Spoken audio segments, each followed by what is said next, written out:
Oh my gosh. What's up, guys?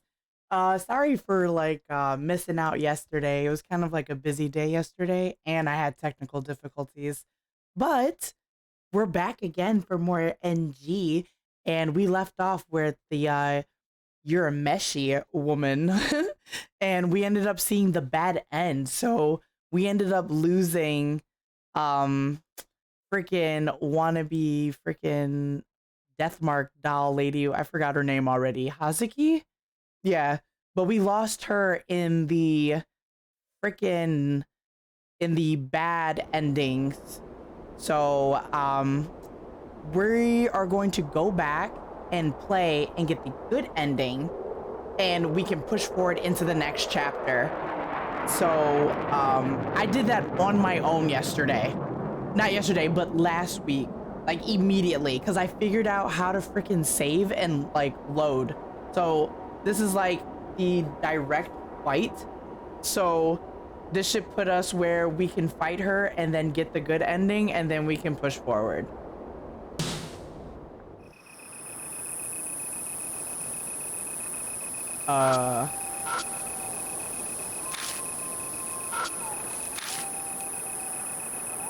Do we leave? I forgot.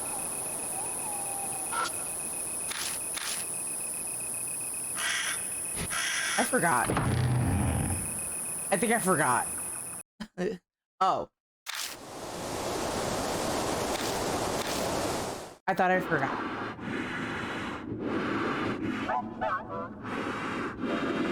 I forgot. I think,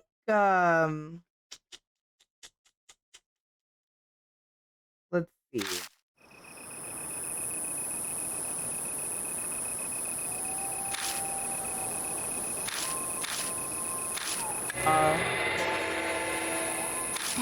There we go. I forgot how to skip. Yeah. Hazuki, yeah, that was her name.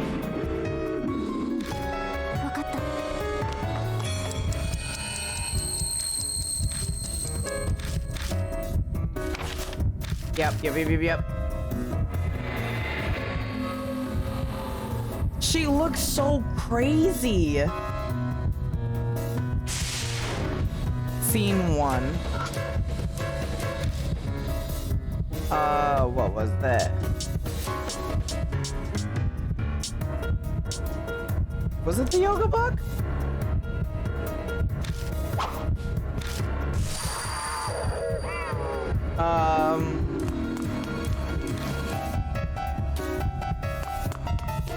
Oh my goodness.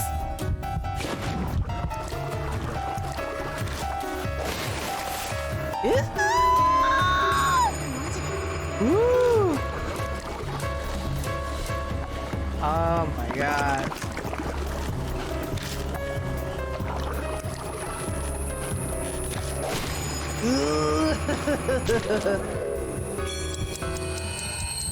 Oh my god.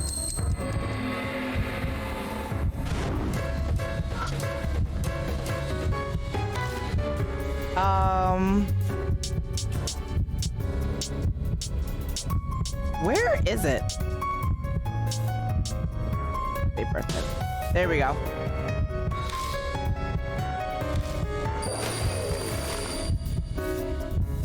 Yeah. Ah, what's up, new Bart? I got the bad ending the last weekend. We're trying to get the good end now. Ooh, look at her!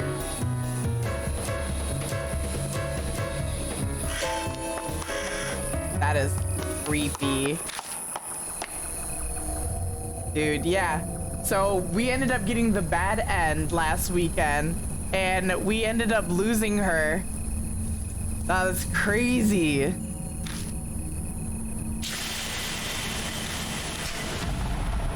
God. Yo!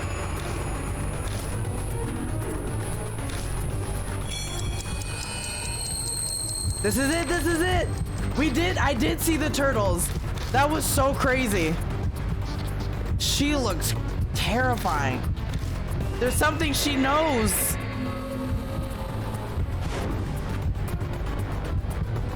Last scene.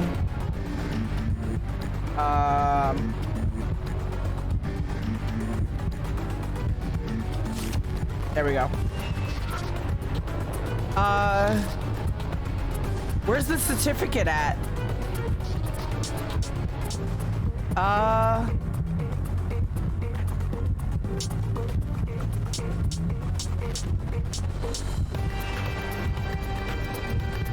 Here we go. This gotta be it. What the Hiroshima woman is searching for. I opened the calligraphy flyer with both hands and a flourish. It's him, right? What you've been searching for is your baby.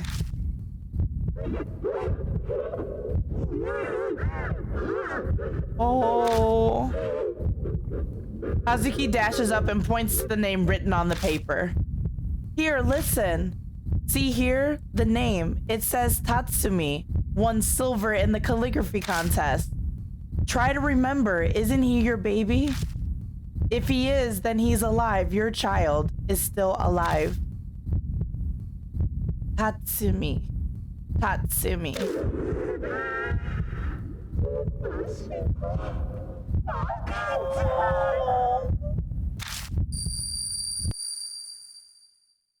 She wanted to know that her baby was still alive. There we go. Got the other achievement. There's a blinding flash of light, and the Hiroshima woman is gone. We did it!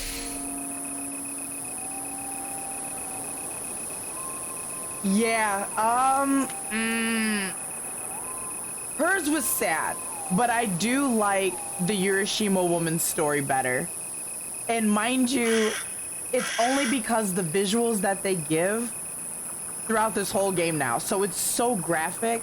It's actually a lot better than Deathmark. But her story was so sad. Like, I did like her story. That was amazing. Where did she... She's gone. What? She just vanished. Like she'd never been there. Then, are we safe now? Yeah. At least, I think so. Oh, we're good now. She was creepy. Did you see, like, the whole chapter? It was so scary. Yes, I believe it. I can agree with you 100%, and I'm only on chapter... Well, we just ended chapter 3. But it's due to the fact that the music... Some of the stuff was still same from Deathmark, like the music and stuff that they use for the jump scares and stuff. But, like, it's the visuals now. And the ghosts, they look creepier now. Like, they're scary looking now. Like, they don't look really, like, weirdly drawn and stuff like they were in Deathmark. The Hiroshima woman disappeared. Hazuki and I stand in a daze for a while.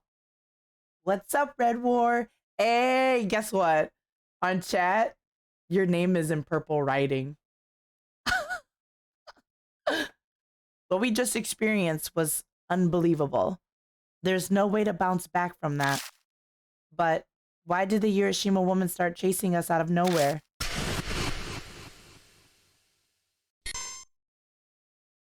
I got a flower. Thank you. So pretty. If that security guard was also killed because he's been chased, maybe entering the Tamate's sanctum is what triggered it. That thing that was inside the stroller. Was the Hiroshima woman trying to protect it? Alright. Nah.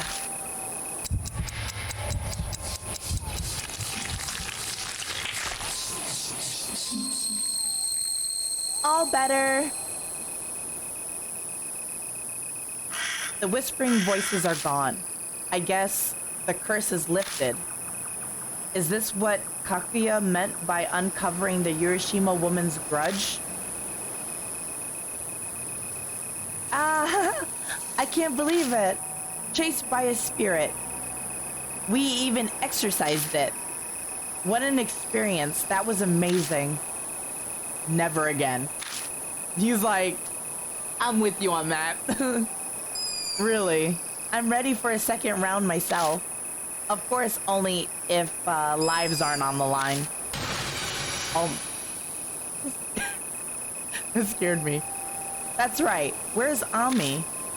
Kakia said the Urashima woman kidnapped Ami, didn't she?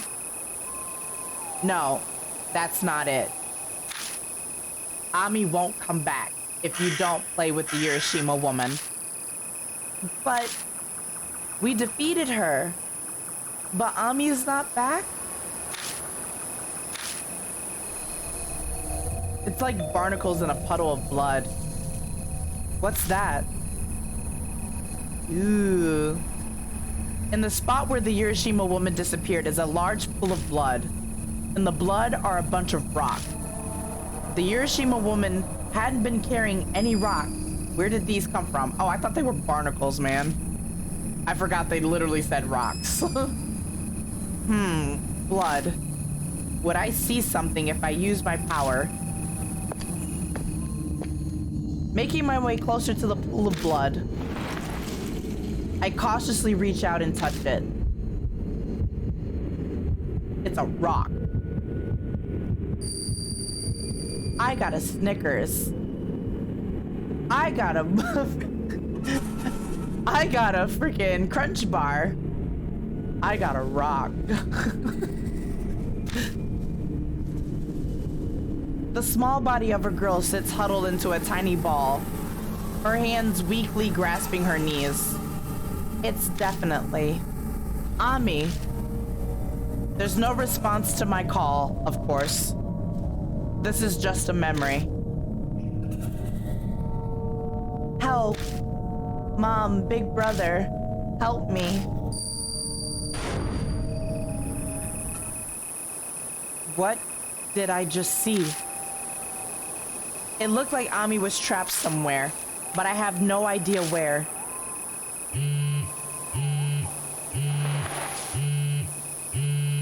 You little Nokia phone. It's Amanome. Yo, glad you're all in one piece. Though it's you, so I wasn't really worried too much. Then why did you call? Lonely?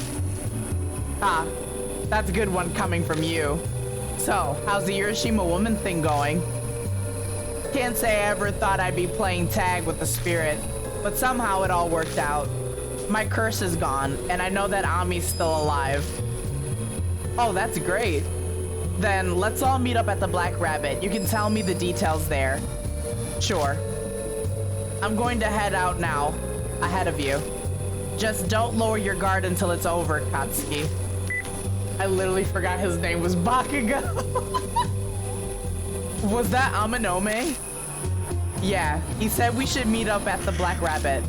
Let's get going. You were touching the blood earlier. Did you find out anything? That'll have to wait. I only want to explain things once. Ugh, fine. Then let's go. So do we end up going back together? Because that was different than the bad end. We got separated. We get to the park entrance and hide behind some shrubs. It'll be too obvious if we run at the same time. Oh, okay, we do split up. It'll be too obvious if we run at the same time. Even if there aren't any guards, we don't know who might be watching. Let's split up like we did yesterday.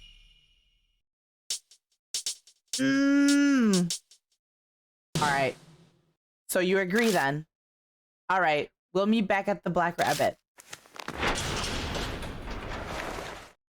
I mean, it doesn't... On light feet, Hazuki easily jumps the fence. After she's clear, I use my arms to pull myself to the top and quickly clamber over. As soon as my feet hit the ground, I'm dashing through the dark towards the bar. So I feel like it wouldn't matter even if I was like, no, that's probably not a good idea. We still end up splitting up anyway. Hey, Maruhashi! Welcome back. Sounds like things were rough out there. Hey, good job, Katsuki. Figured I'd just take it easy a while. I was just waiting. Hazuki's not with you? We split up. She left first, but I guess she's not back yet. She's taking the scenic route or something. Now of all times?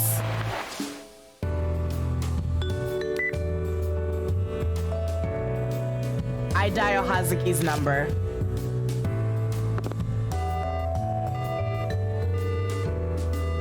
Ooh, she's not answering.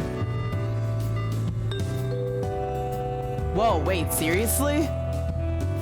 I'm not sure I get what's going on, but maybe she's too busy to answer or is somewhere with bad signal. All we can do right now is hope she's safe. Not just for her sake, but also our own. Anyway, Maruhashi, give him the thing. Yes, sir. Here you go. I worked really hard on this. Maruhashi hands me a note covered with really bad handwriting. I squint to see that it's detailed info about the Kisoji pregnant woman murder. I summed up all the info I found on the internet while I was watching the bar. Look it over when you have time. Nicely done. And in such a short time, I may have to revise my opinion of you a bit. Mr. Seiji, thank you, sir.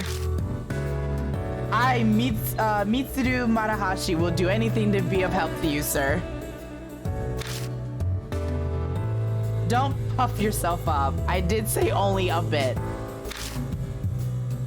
Alright, Katsuki, it's time to hear what happened tonight. I wanted to wait until Hazuki got here, but I'm bored and she's taking too long. I recap for him our night. When I get to the part where we were chased by the Urashima woman, he pales. Like I figured he would. I really am sorry you and Hazuki had to deal with that, but I'm glad I didn't go. The shock probably would have killed me. We avoided gaining an extra corpse. Oh yeah, I had some time to kill, so I tried analyzing the rumor on my own. Want to know what I figured out? Which one? There were a lot of rumors. Well, the first one, what else? The one where the Urashima woman appears if you throw a rock into the lake at night. Are you curious as to why it's bad to throw a rock into the lake? I was kind of busy being chased by a spirit, so no, I can't say it was a pressing concern. So what'd you realize? I think the Urashima woman believed that her own child's corpse is in the Urashima lake. So of course she'd be angry if someone threw a rock. Then she must have thought what happened to her also happened to her kid. Right. After all, her midwife murdered her. She was clearly unhinged. Maybe her mind snapped and she suddenly hated children, so she up and kills the child? If that happened, then she'd definitely throw a corpse into the Urashima lake. The pregnant woman's body, the fetuses, they say what happens twice happens thrice. Whatever really happened, that's what the Urashima woman believed. Yeah, that's what I think. I could be wrong, of course. The truth may be simpler. Maybe her mothering instincts were protecting the fetuses buried in the lake. But the Urashima woman's gone now. We'll never learn the truth. That is kind of sad. Our conversation comes to an end, but Hazuki's still not back. Hold on, really? You still haven't heard from her, Katsuki? Katsuki. Jesus. Not one call or message from her. Did she actually get caught? You shouldn't assume things like that, sir. My granny always said if you think about bad things, they'll come true. We gotta think positive. They're like, shut the heck up. Sir, that hurts. It pains me to admit it, but this idiot's right. We should call it a night. The later we're out, the more likely we'll get stopped by the police. I'm sure she'll reach out to you if she's safe. I guess. We all know she's freaking pretty much Gucci. The three of us leave the Black Rabbit. All right, Maruhashi, I need to stop someplace, so we'll split off here. There was an issue during collection. Don't worry, Bakugo. I'm sure Hazuki's fine. Later. The guy turned the corner and disappeared into the night. Once I leave the station, I take my usual route towards my apartment, but I'm restless. My stride and pace quicken.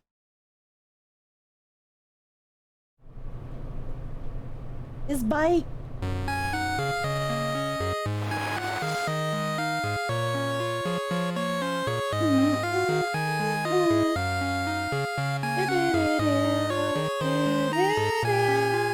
That song's stuck in my head. It's so cute though. This number, it's Hazuki's. It's Kaoru Hazuki. This is Bakugo, right? Where you been at? The hell were you doing? I'm sorry. I was busy running away. Running? From a security guard? No, a policeman. He called out to me by the path near the shrine, so I ended up bolting without thinking. And my fortune said I had excellent luck today. How did these things happen to me? Woo!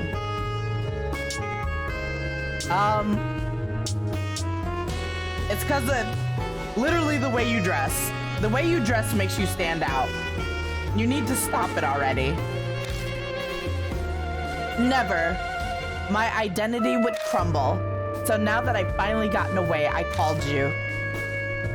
Where are you right now? The railroad crossing in Kintoki. You know it? Yeah. Kintoki's near Kisoji Station and on the complete opposite end of Yamato Shrine. That's pretty far. She must have been desperate to get away. Where are you at? Outside my place? Ah, so your motorcycle is in front of you. Yeah? Hey, Bakugo. A coaxing note enters her voice. I had a bad feeling.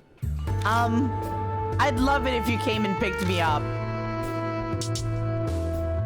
Fine. That would be great. As thanks, I'll make it worth your while.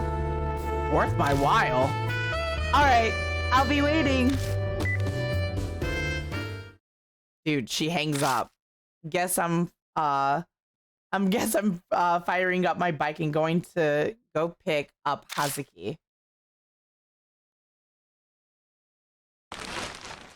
I could just skip all of this dialogue, but it seems like it is a recap for all the information up to the point where they make it back to the apartment. Removing the cover and sliding into the seat, I rev the engine in a few times because I can. Vroom, vroom, vroom.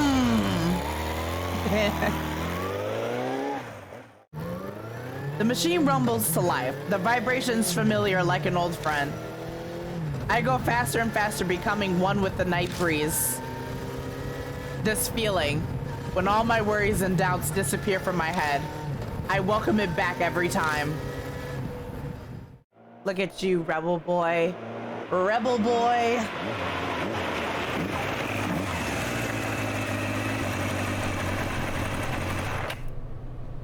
The railroad crossing in Kintoki should be around here somewhere.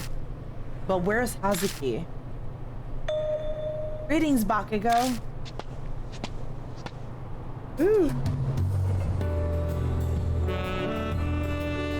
Hazuki steps out of the shadows dressed as Momo Kuduse.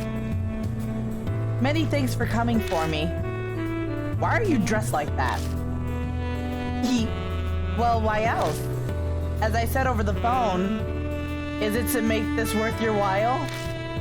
It must be significantly more pleasing to ride with Momo Kuduse over Kaoru Hazuki, yes?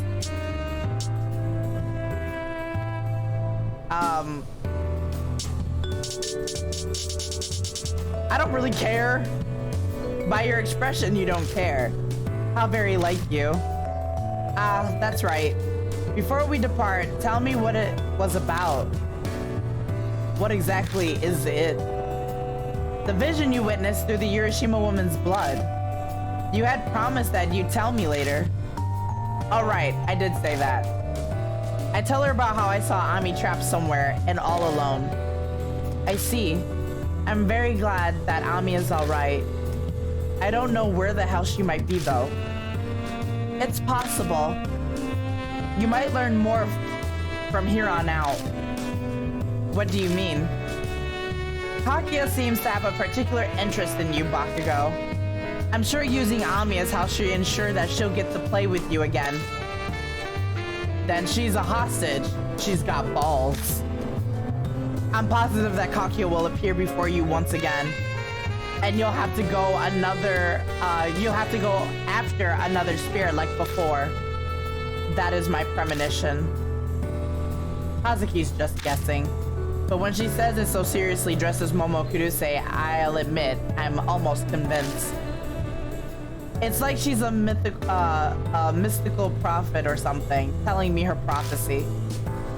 However, don't run off on your own, Bakugo. When the time comes, I, Momokuruse, will assist you once more. I'm sure Amanome will lend a hand as well. You can count on us. Got it. How about that? An honest response from you. Now then, it's best if we get going. I'm bound to make a stir if I'm found the way I look now. Thank goodness.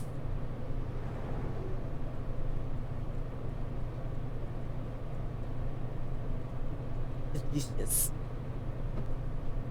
Hazuki puts my spirit helmet on and climbs on behind me. Ready at your discretion, Bakugo. Bakugo!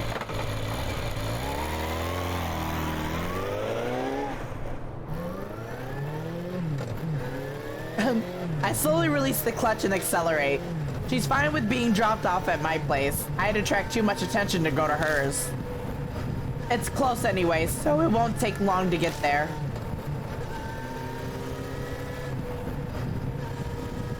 I can't drive all out since Hazuki's not wearing the right clothing for riding. We're going slow under the speed limit, but the night breeze still feels nice. A lot happened today. Everything that happened at Yamato Shrine. Okay, I admit that I felt a chill when the Urashima woman chased after us.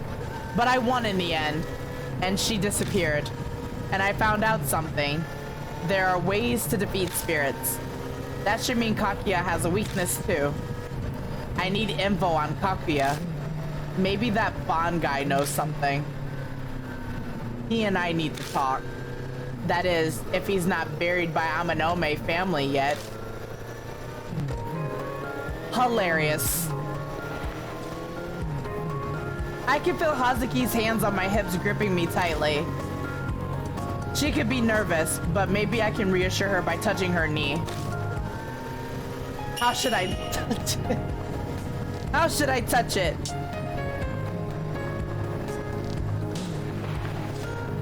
I lightly tap Hazuki's knee. She returns my tap by tapping my leg. I guess that means she's saying she's okay. That's so adorable. Momokuruse, the occult idol. To me, she's Kaoru Hazuki. I expected her to give up early on all this and run away. But she's tougher than I imagine.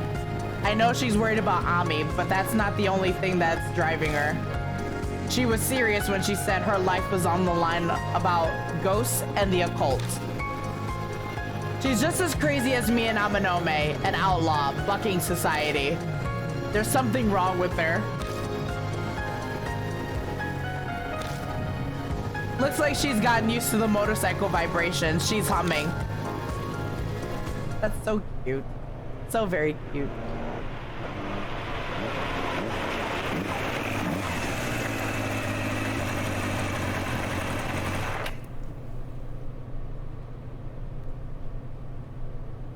It doesn't take us long to reach my apartment.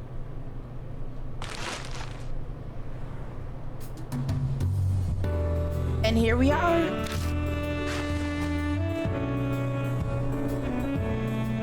The wig and the tattoo come off, And now Momo Kuduse is back to Kaoru Hazuki. I still can't believe how fast she does that. Thanks, Bakugo. Maybe I'll buy a motorcycle. They're pretty nice. I feel like it'd provide a lot of inspiration for a new song. Well, the writing and composing is done by someone else. I'm just the image. Oh yeah, you sing. I may not look it, but I am an idol. I know you don't keep up with the trends, but even you have to have at least heard this song. Oh, we get the song again. 雲の下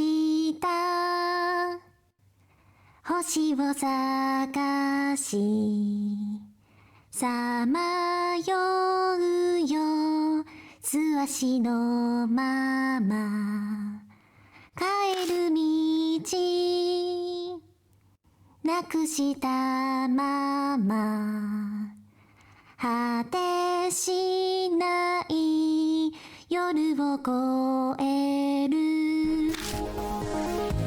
走るようさぎはただ星を追いかけて会えるように今願うよかけるようさぎはただあなたのもとへ届くよ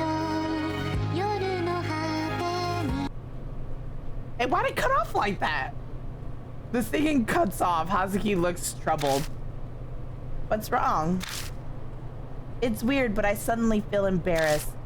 Singing so passionately in the middle of the night on the street, I feel like I'm drunk. That was Wander Rabbits, as sung by Kaoru Hazuki. This was the main theme for the last year's movie. It even made it into the top song charts. Tons of money gets involved when Momo Kuduse sings, but I'm sure this is fine for Kaoru Hazuki. Did I say Momo Kuduse twice? I mean Kaoru Hazuki twice. Momo Kuduse sings. So what do you think? It wasn't bad. I'm glad. Hazuki character file updated. Well, I think I'm going to head home now. Thanks a lot for today. I'm pretty sure things would have gone really bad if you hadn't been there. And you were also really cool. Well, good night. Hazuki's steps are light as she dashes down the empty street. She claimed she was too tired to walk, but it looks like she still has some energy. I may as well head inside and go to bed. Oh, cool. So she doesn't like still feel weird or anything. She just goes home.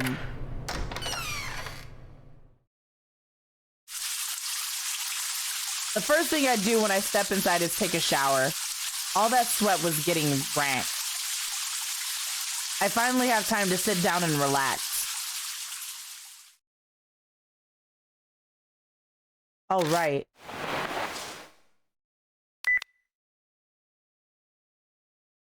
I message Amanome and tell him Hazuki is fine. I have nothing else I need to do today. I should go to bed soon. Spirit File, Hiroshima woman. Please don't do nothing stupid. Please don't do anything stupid, man. Okay. Hiroshima woman, rumor note 5. Fetus corpse gathered by killer, disposed of in lake. Human-faced turtles, the fetuses that died. Hiroshima woman vanished, probably rocks in that stomach. I saw Ami, looked like she was trapped somewhere.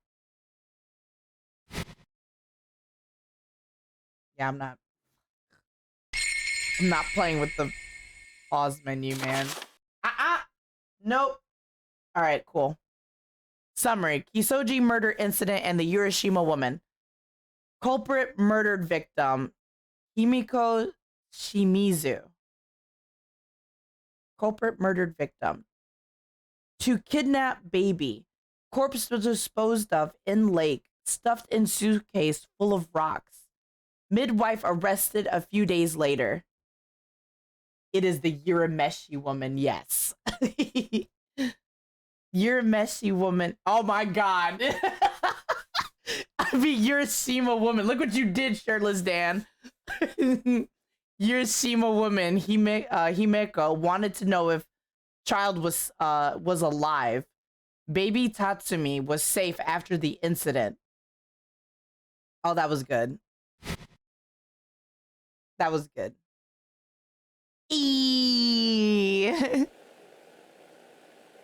Oh, we just go to bed? Go to bed. That's too much. Collapsing on the bed, I shut my eyes. The Hiroshima woman's disappeared. I've been saved. But I still have no idea where Ami is. If Kakia's the one who abducted her, is this game of hers going to keep going? Will I be able to survive? Bedtime.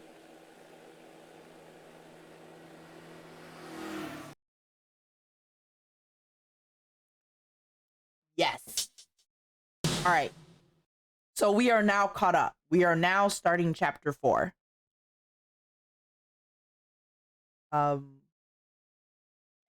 Save on this. A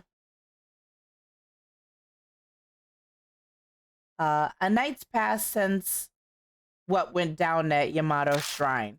I'll admit to being curious about the fallout, so I swung by the shrine during the day, but the area around it was closed off. I bet it's because they found a drowned body. Security guard. Who could that be? Oh my god, here we go with the talk no jutsu for like freaking 45 minutes before we even get into the story. I opened the door. Yo, how's it going? Amanome stands there, smiling his usual smile. He barges right in without waiting for me to answer.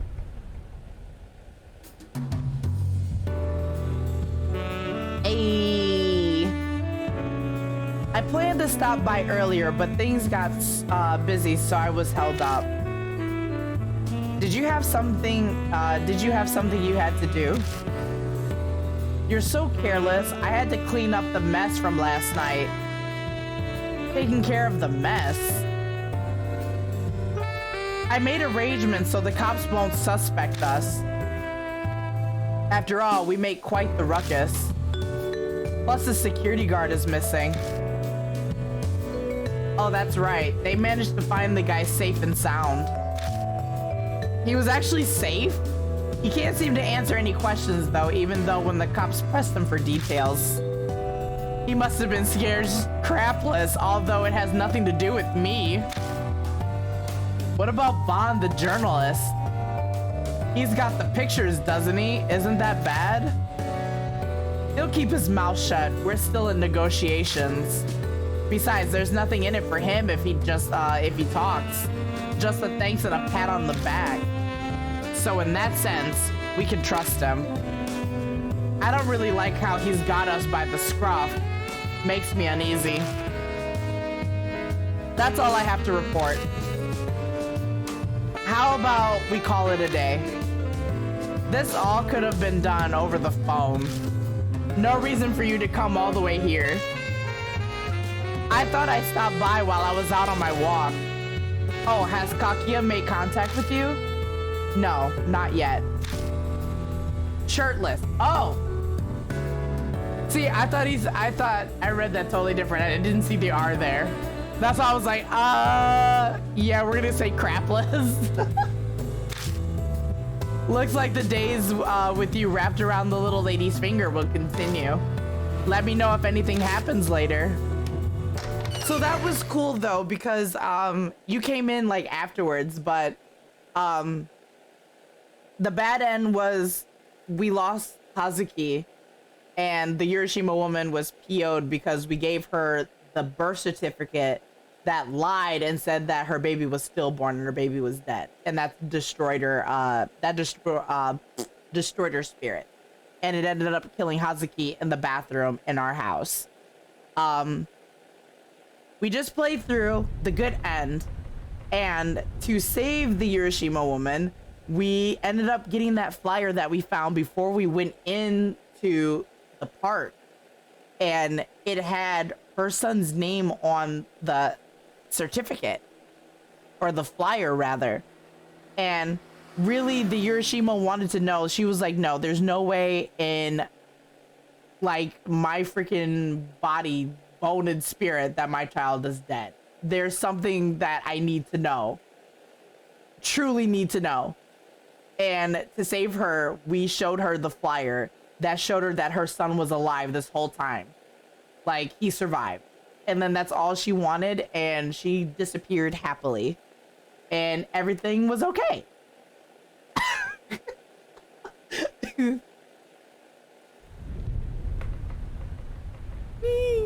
With the wave, Amanome leaves. For once, the night ends with nothing happening.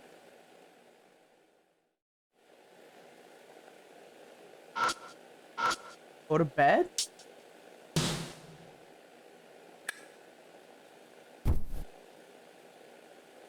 Yeah, there's collapsing on the bed. I shut my eyes. Amanome's been a big help. I'm more grateful than he knows. But should I keep him caught up in this? Feels like I'm taking advantage of his kindness. With those thoughts running through my mind, I go to bed. Go to sleep. Go to sleep. Go to sleep, sleep, sleep, sleep, sleep, sleep, sleep. Go to sleep. Go to sleep. Yes. Ain't nothing happened. Save. Yes. Hey. On my way back from the Black Rabbit, I stop in the convenience store to buy some dinner. Aunt Natsumi hasn't been at the bar. She must be with the police again. Email voice. Hey, you there? A voice calls out from behind me.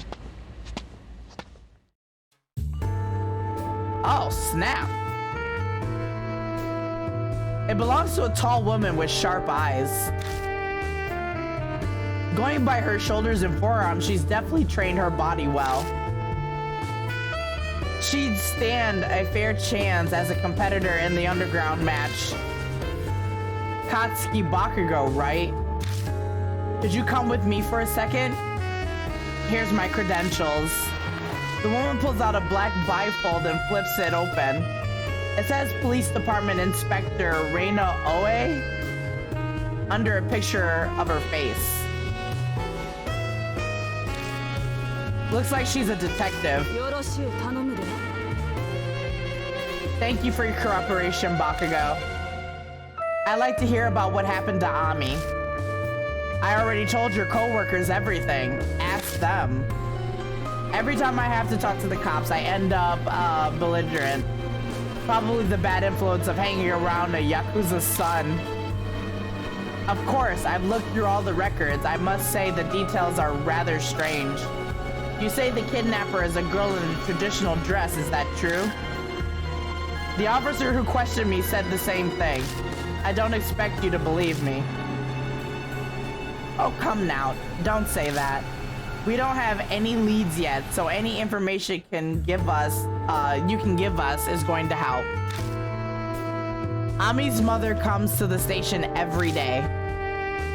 We want to give her peace of mind that the investigation is moving forward. You understand? I've already told you guys everything. I'm hungry. Leave me alone. I see. I guess that's it then. Here's my card. Please contact me if you remember anything else. Doesn't look like you care. You're pretty ballsy. By the way, you seem to get along with Seiji Amanome. I mean, he a bro. I'm sure I don't have to tell you why, but you should avoid hanging around him. Shut it, it doesn't concern you. It's just a friendly warning. You should listen to it. I'm hearing that you've been meeting with him secretly at night. If it starts becoming an issue, I have to tell the juvie boys about it. What? If you got the time to watch us, hurry up and find Ami. Or does the police have too much time on their hands? He is coming with the smoke. You got me there. I'll take your advice and return to my work, if you'll excuse me. Like, lady? You over here freaking telling us we're meeting up secretly and crap. Like, ladies, stop talking to me. Stop talking to me. But her name is Oe. Tall figure moves away. Sounds like the cops have their eyes on Amanome too. Being part of a Yakuza family is tough. Well, in this case, I'm pretty sure he brought it upon himself.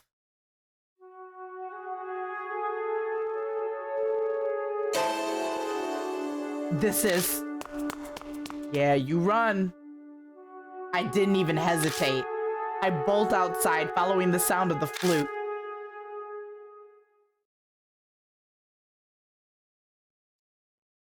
I love how the hole is still there, but mind you, that does make sense. Ain't nothing going on in this alleyway. The music stops. This is the same place I met Kakia before. Guess it's her favorite spot. A cool damp wind blows.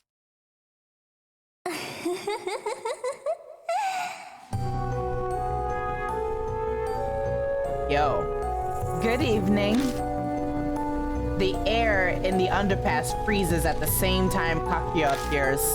Yet I'm dripping with sweat. You beat the Hiroshima woman. That's amazing. Kakia lost, but it was so fun. Don't frick with me. I thought of the next game already. We're playing the Kubi Taro of Kintoki game. Yeah, Kubi Taro of Kintoki game. Kubi Taro? Look for the Kubi Taro of Kintoki. If you don't play with Kakia, you'll disappear too, and Ami will never come back. How long is this freaking game going to keep going? Well... Hey! You didn't miss anything. We got the good end for the last chapter, and now we're moving on to the chapter 4. So here we are started. She's telling us we need to start the next ghost. Good to see you, though. Until Kakia wins, of course. Kakia doesn't like losing. See you. She's like, here, I'm playing more games with you. Here's another ghost. Go find it. Kakia melts into the darkness. Damn. A new game has started. I better investigate who this Kubi Taro of Kintoki is. What should I do? I know almost nothing about horror stories and the occult, so the name doesn't ring a bell. Even so, I can't bother Amanome and Hazuki with this. I don't doubt I get help if I ask, but I don't really want to. With what happened with the Hiroshima woman, it's too dangerous to get others involved. One step at a time. All I need to do is search the internet and read some occult magazines. It's late. The bookstore's already closed tonight. I'll start tomorrow. And so, the days of death following me start up again.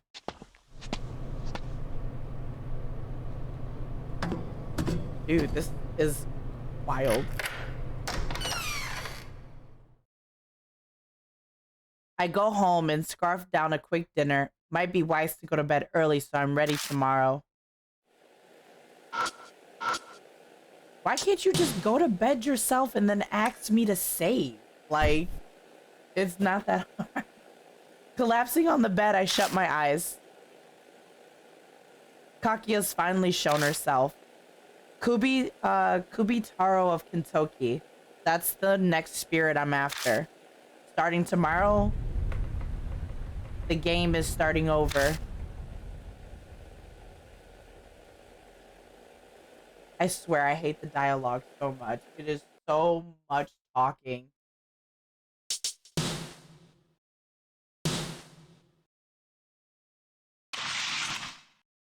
Woo!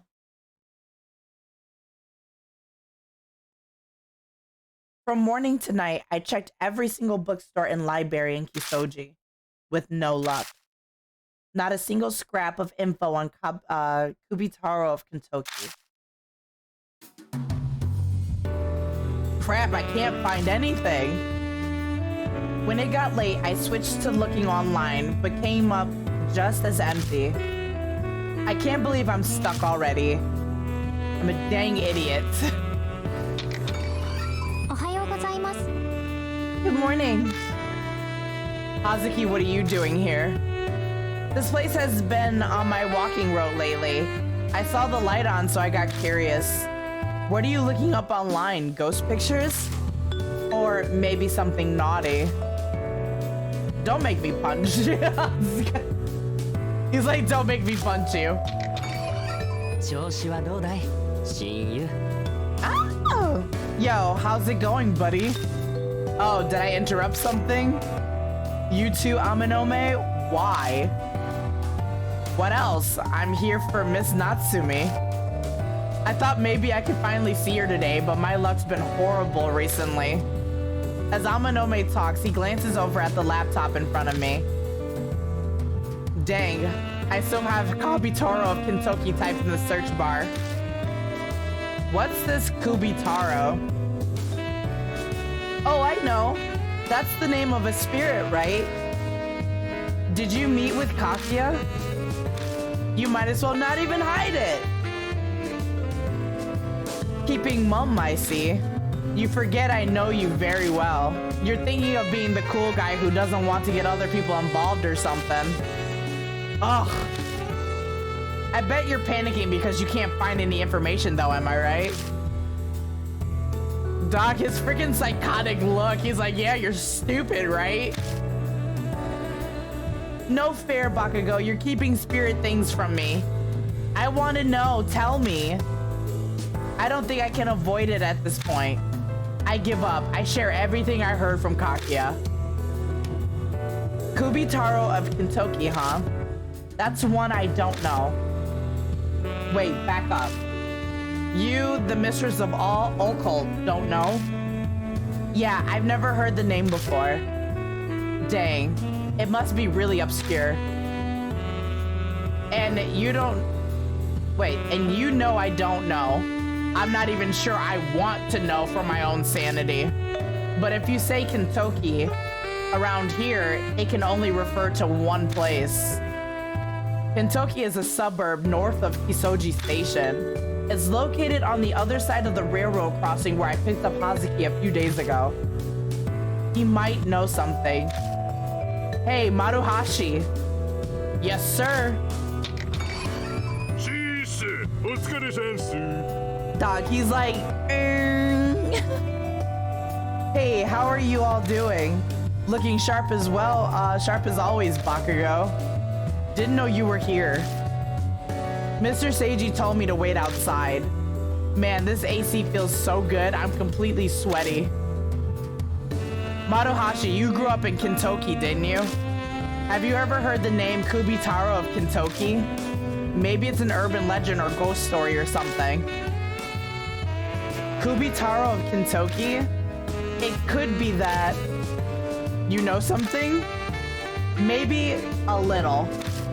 I heard rumors recently about some dog killing.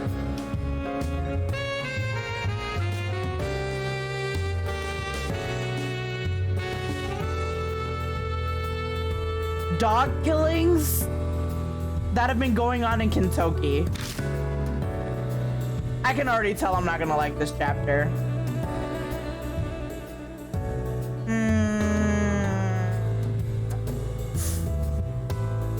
Oh, I saw that on the news. Something about a lot of dogs being killed lately. I don't want to play this chapter. I don't want to play this chapter. So what's going on in Kentucky? The cops are investigating it already. It's bumped up to patrols in the city day and night. It's a pain getting anywhere. What's this have to do with Kubitaro? There's a rumor. People are saying the one doing it is Kubitaro of Kentucky. The culprit is a spirit? I want to know more, Maru. Huh? Is that supposed to be me? Sorry. I shortened your name.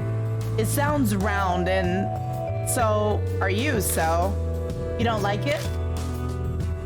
No, it's cool, I'm cool. Since you look like Momo. It's like Momo herself is calling me that. I don't mind. What a bittersweet feeling. What are you getting all excited for, Tubby? Hurry up and tell us about Kubitaro. Yes, sir, I'll go ahead and start. Here we go. Scary story time. Scary story time. I don't like it, but scary story time. This is what I heard from my older sister who lives in Kentucky. Oh, he has an older sister. All right, let's find out what this frickin'... Kintoki no Kubitaro. Kubitaro. Kubitaro.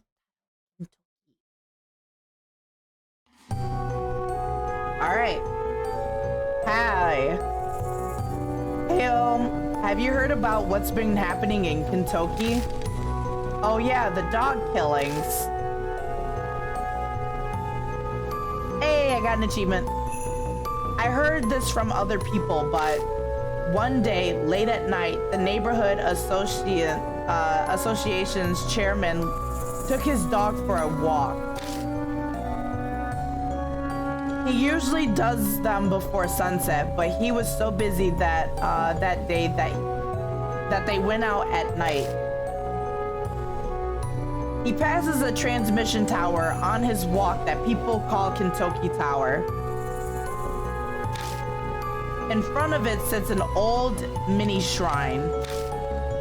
The old-fashioned chairman was deeply religious, so he made a manju offering to the shrine. But then,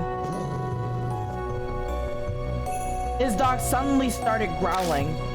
This had never happened any of the previous walk. The chairman thought it strange, especially since everything around him looked normal. But then the dog escalated to barking. Anxious, he urgently tried to shush it. It was late, and the sound would disturb the neighbors. But the dog was barking like it lost its mind. The chairman was becoming concerned when suddenly a low voice came from behind. Have head? Have head. Oh my God! No! He was so frightened that he couldn't turn around. The whole time this was going on, the dog was barking at someone behind him, but...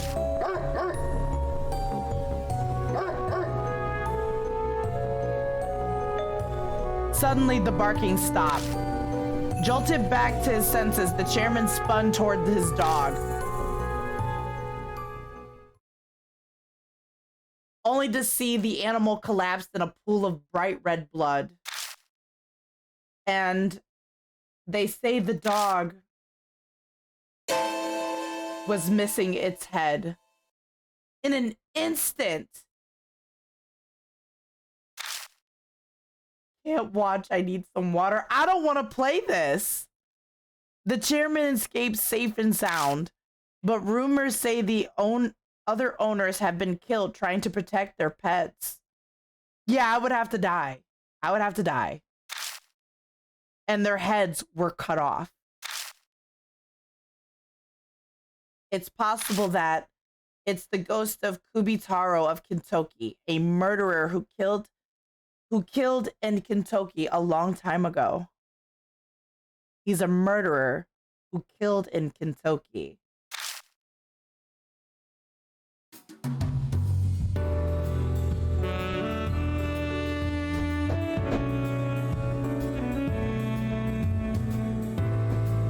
I don't want to play this chapter. I don't want to play this chapter.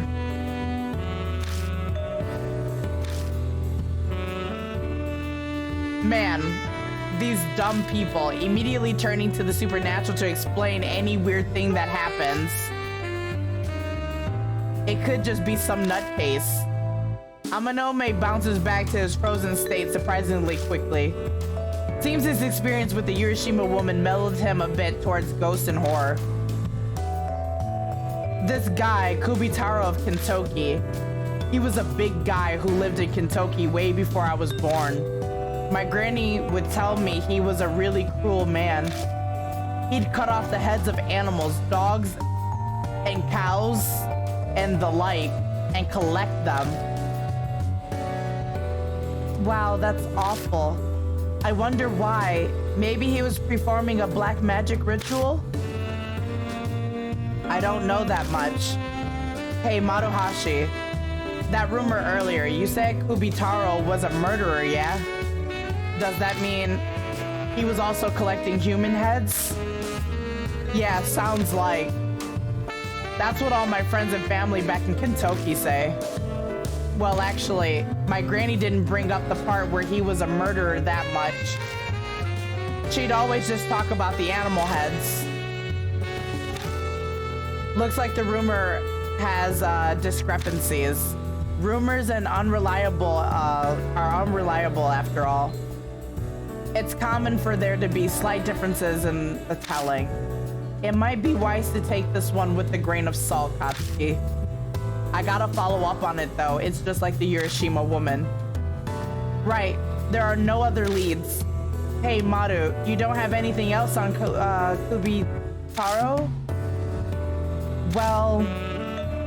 Oh, that's right. I heard Kubitaro loved manjus. It's the one thing I get about him. I'm a sucker for manjus too. What you like isn't important. Guess this is all we're getting out of Maruhashi. So what are you going to do, Katsuki? Test the rumor, like I did last time, with throwing a rock? I'm going to check if Kubitaro exists. Test the rumor? Sure, that makes sense, but what part of the rumor were you thinking of testing? I'm gonna offer a manju. I wonder. It could be that walking a dog at night is a condition. Maybe. We can start by going to the tower. We can try other ideas after we get there. That's true. I'm down. I want to see this place for myself. I agree too. Maru, where's the Kentucky Tower? Sounds like they're both planning on tagging along this case too. Doubt I can stop them at this point. Walk through the shopping district by the station, then cross the railroad tracks. It's a straight shot from there. You can't get lost. You just gotta keep an eye out. Because of everything that's been going down, the cops are out patrolling at night too. Dang. It'd suck if they catch us. Can we get your police friend to deal with it, Amanome? No, not right away. I don't even know who's in charge of these things there. Guess it's back to sneaking. I don't really get what's going on, but you're going to look for Kubitaro, right? I know my way around Kentucky. Want me to guide you? Dog, I don't know.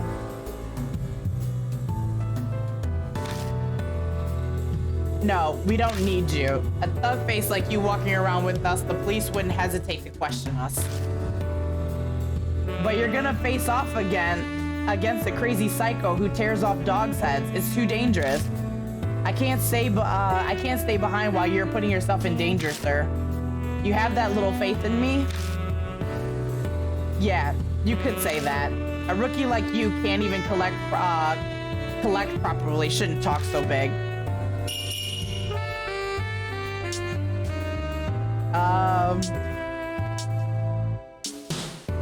You don't seem to care. Well, that's fine. Sir, you're really harsh. But did he give us information on Kubitaro? At this point, isn't he being more helpful than Amanome? She's got a point. She most definitely has a point. Okay, yes, you did well providing us with info. You're always going on about how someone gave birth to twins or new products in stores. You're very skilled in gathering the latest lucrative information, I'll give you that. Mr. Seiji. So just keep collecting info on Kubitaro. And don't do anything unnecessary, got it? Understood, leave it to me. He nods vigorously, a huge smile on his face. I feel like I'm watching a bulldog getting praised by its owner. He's practically wagging its tail.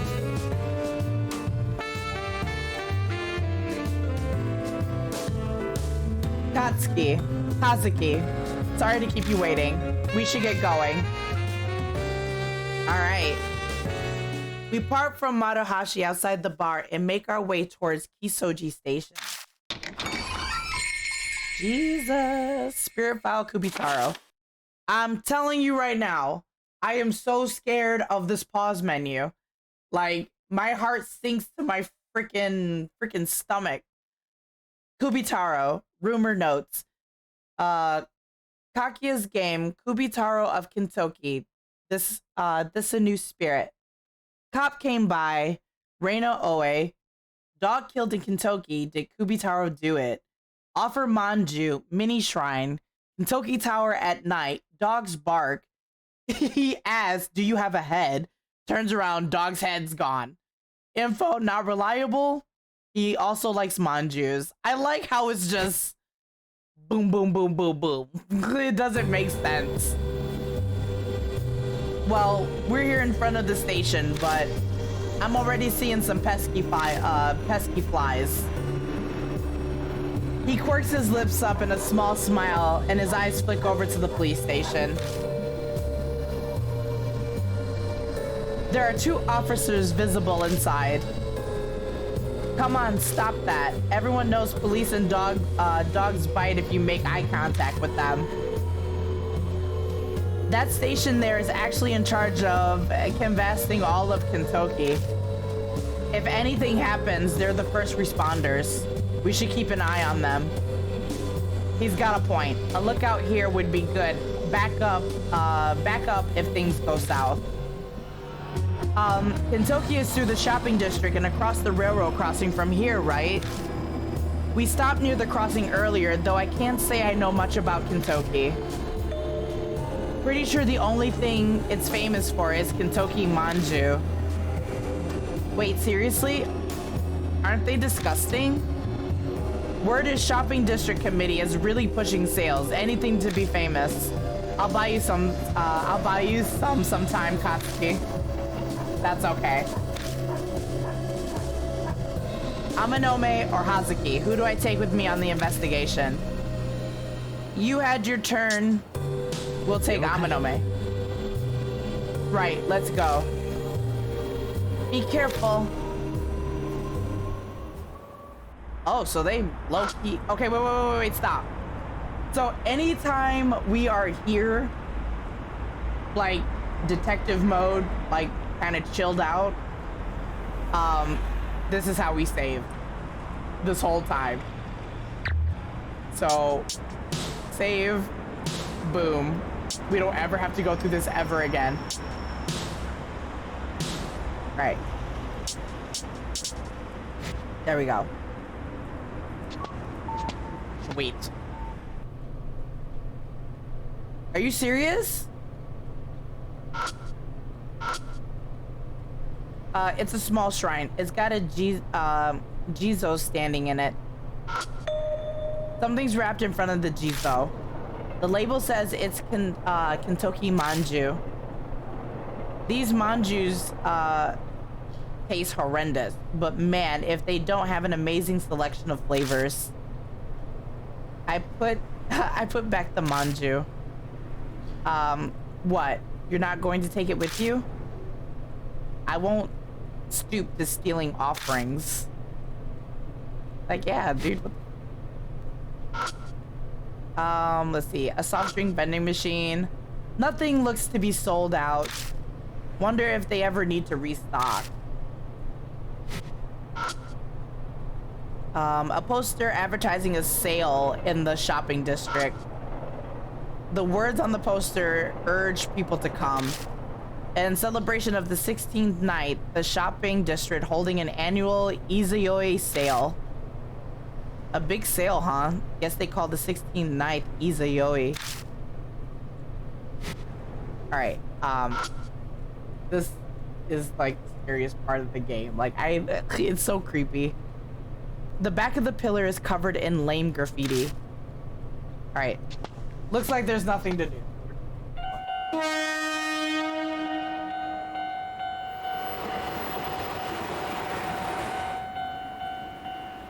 That was scary. The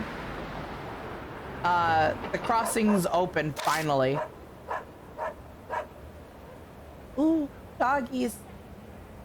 This thing makes you wait forever after it closes. Hurry. It'd suck if it closes on us again before we get to cross.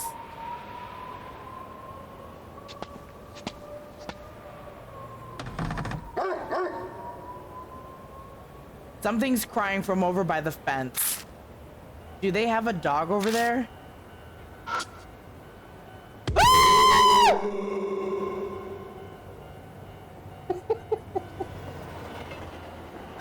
Screw you! I saw it and instantly freaked out. There are yellow and black reflectors wrapped around the telephone pole.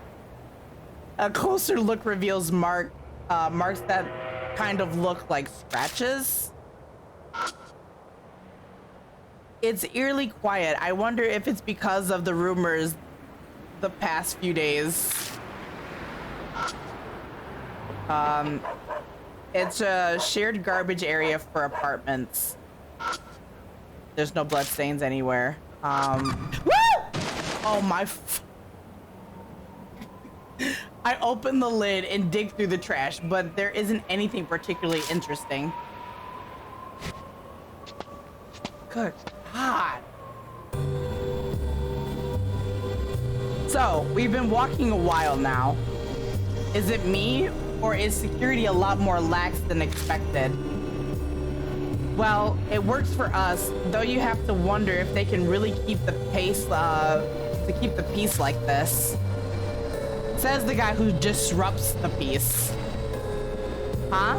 What are you talking about? It's thanks to people like me that they even have jobs. It's an arrangement that's mutually beneficial. What a terrible world we live in. Now, just who made it like this? Right then. Eek, is someone there? What the fuck? A cop appears out of nowhere by the side of the parking lot. Did he time that? The cop's smile looks rather forced. What are you doing here so late? Oh, yeah, we're just... Oh my God.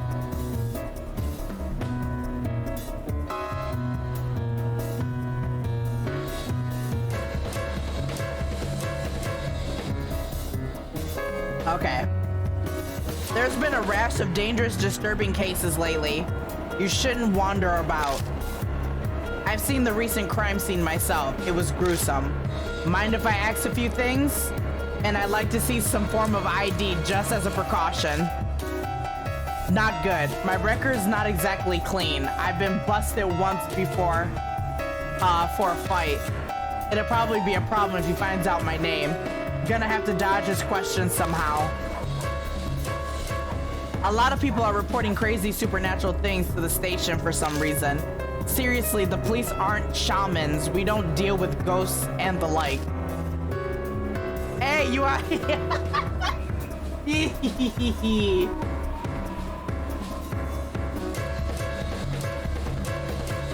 It does have doggo in it.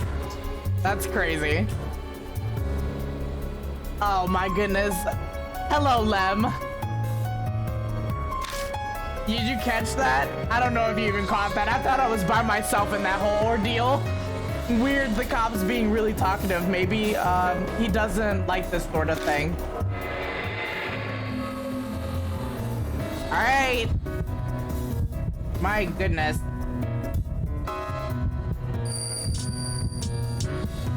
Nope. Good. Point to the distance. Hey, what's that over there? In a bid to distract him, I point to a spot far away that's dark to this, that's dark, too dark to see clearly.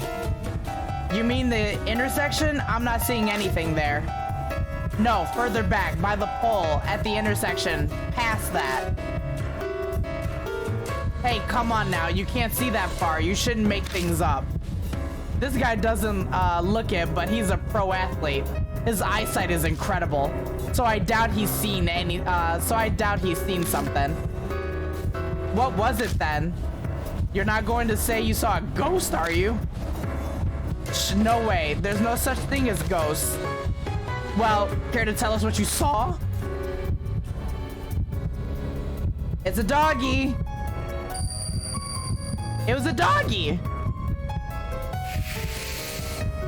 Bark, bark.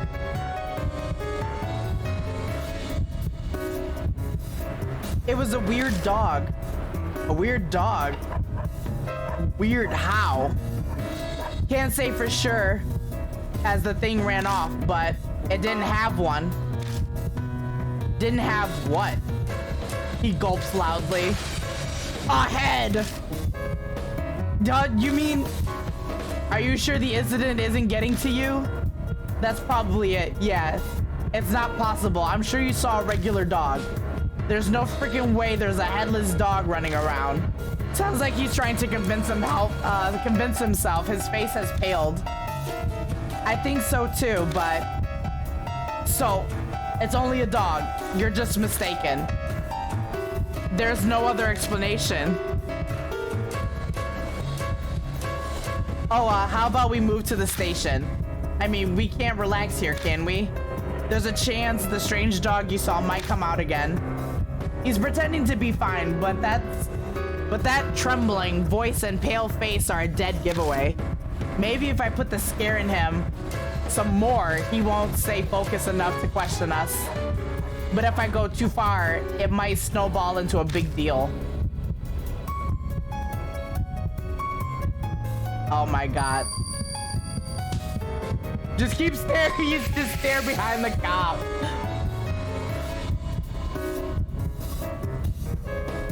Hold up. I fixed my gaze over the cop's shoulder. What? Is there something there? He quickly spins around to look behind him. Well, I thought I saw something again. You mean over there by the house with the red roof? There's a dark shadow near its gate. It's a little fuzzy, but it looks kind of like a dog.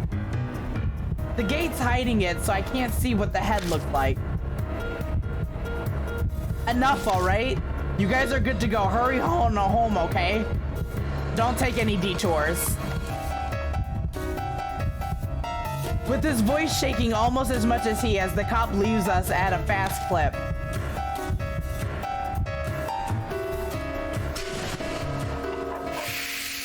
No, you haven't seen interesting yet. Oh my god, I have been through Death Mark. I have been all the way up to chapter 3 of this game. It is more than interesting. That is an understatement. Mind you, the only thing that I do not like about this is that there is way too much talking. Way too much talking. Like, give me key pointers and then put me in the zone where I can get to work. But mind you, this is so slow pacing that the buildup of all the discussion and the talking just means that the jump scares are going to make you pee your pants. As you can see what happened to me earlier. Phew, that was close. Like, the fight with the security guard just now was way too much. Like, you could have just let me do all this and then just be about my day. Like, just... Thank God that cop was a wuss. Normally a lie like that would easily been seen through. I'm sure me playing along helped. So, what'd you think of my acting? Hollywood should be knocking on my door, don't you think? You wouldn't even get cast in a middle school play. Dog. While we're joking around, I hear footsteps from behind. Did that cop come back? I cautiously turn around and... Oh. Hi. Maruhashi? Yeah, it seems like there was some trouble. Maruhashi. He's holding a paper bag that he didn't even have earlier. I eye it closely. Probably has a lot of manju in there. Oh, this? Thought you might need them, so I brought some Kentucky manju. Why are you here? Did you? I'm really sorry. I got curious, so I followed you. Please don't hurt me. If he followed us this far, I doubt he'd turn back, even if we told him to. Guide us then. This is your hometown, right? Oh, thank you, Bakugo. I, Maruhashi, will not fail to guide you. I still ain't got no bits. I gotta be freaking affiliate. I can't get no bits. I'm sorry. I can't. I need 3 people. I just need 3 average viewers, man. Just 3. And I'm Gucci. Then you can send me all the bits that you want. I want freaking channel points. If there's anything I cared about, I wanted the channel point. So you guys earn channel points, and I can have all the fun stuff on my stream, but I can't do Poo Squad. Hopefully I am. I just want to do more stuff with you guys. That's why it's like I'm trying, like I work really hard. So it's like I really want to do stuff with you guys, and I want you guys to have fun. But yeah, I know you want to send bits, but I can't do it. I can't do it. I'm sorry. Soon. Speaking of, how far is this Kentucky Tower place from here? You're almost there, actually. You see that transmission tower over there? I squint and look into the dim sky. There's a hazy outline of a giant metal tower. There it is. Right over there. So that's it. So we just keep walking, right? Oh, I'm scared as crap right now, bro. It's a small wooden mini shrine. There's a sign next to it explaining its origin. This must be the old mini shrine we heard about. Now what should I do? We make the offering. Oh, that's good because Maruhashi brought the manjus, so...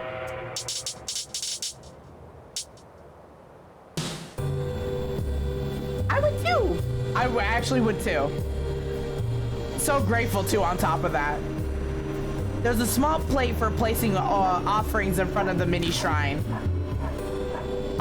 May as well test out that rumor. Hey, Maruhashi. Yes, sir, what can I do for you? Hand me one of those manjus you brought.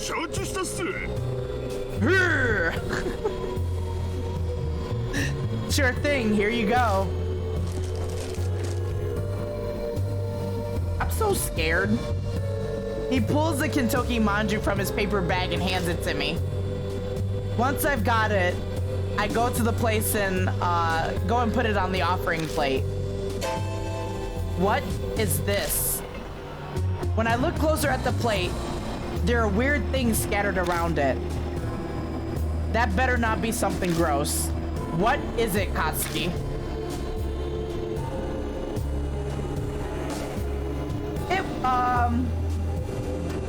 It is, but it's the only thing missing. Like, I have all the criteria. Like, I have everything.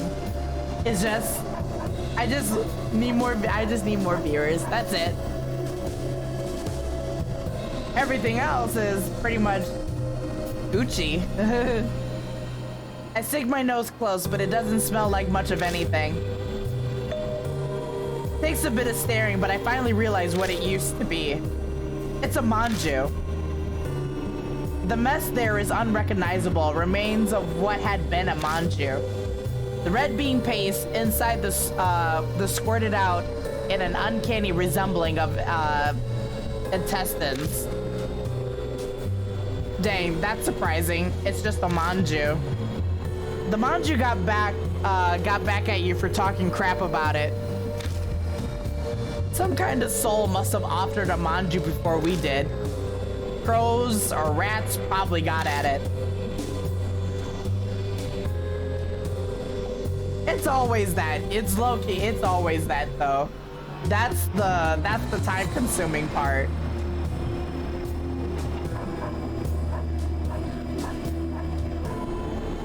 Because everything else is easy peasy. It's like your creator dashboard. So that's where you, that's how you check your, like, analytics and stuff.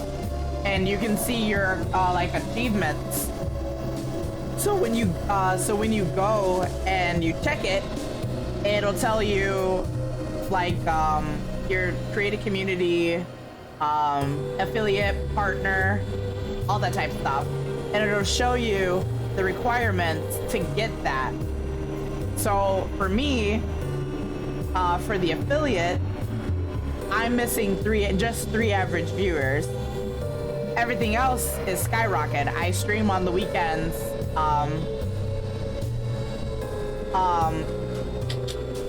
Stream on the weekends, so I do more like that's like more than 7 days really in 1 month. What was it? How many hours and all that good stuff. But you can get those easily. That's really wouldn't be like what's holding you back and stuff. It's really just getting the exposure so people can find you, and it's not like people don't like you. It's just that people really can't find you. So even if, like, I mean,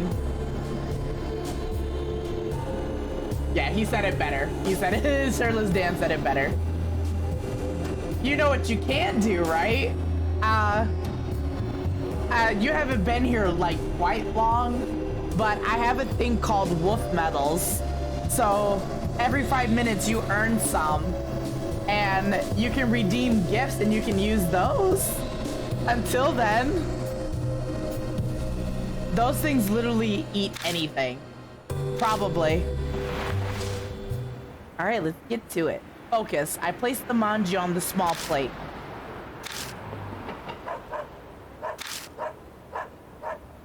I hear doggy.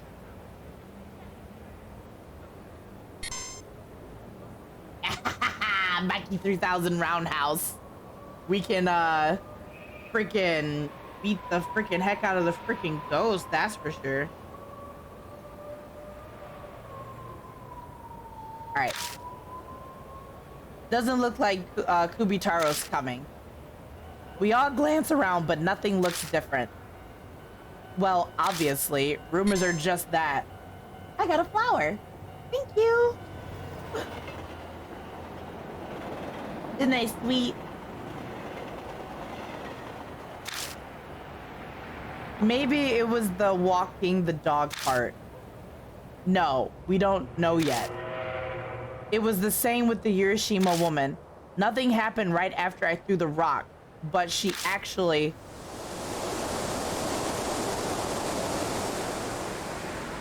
I don't know.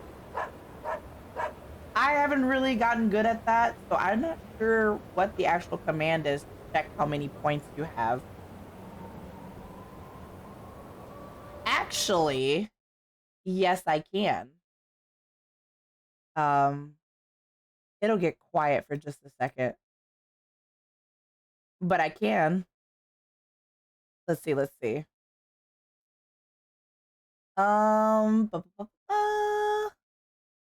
You are,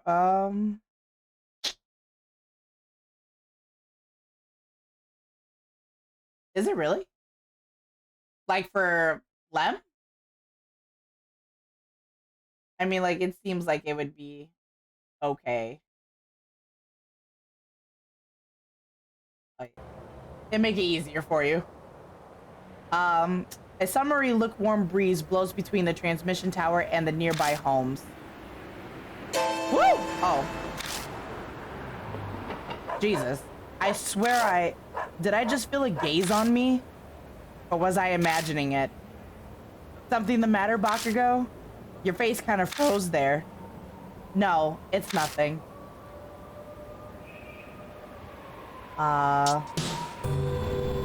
Something's written on the sign in thin letters. The thing's smudged and hard to read, but it looks like the origin of the mini shrine is explained. It says, a sacred tree called the Kentucky cedar used to be here. The cedar were two brothers called Paru Kentucky and Jiro Kentucky. The one here was Taro. It says both brother cedars are gone now, with only this mini shrine left. I see. So that's why the transmission tower is called Kentucky Tower. A bit bland for a sacred tree replacement, but I guess they wanted to pass the name down. Then they left the mini shrine in place of the tree. Everyone's afraid of the wrath of the gods. After all, they say the Kentucky Cedars had some crazy powers. Crazy powers, you say? Like what?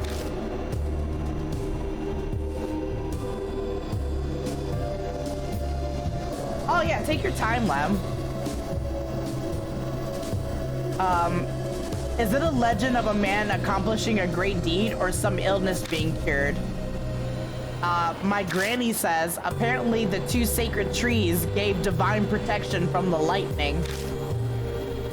Ever since the trees were cut down, there have been more lightning strikes and electrical accidents. Well, that's just stupid.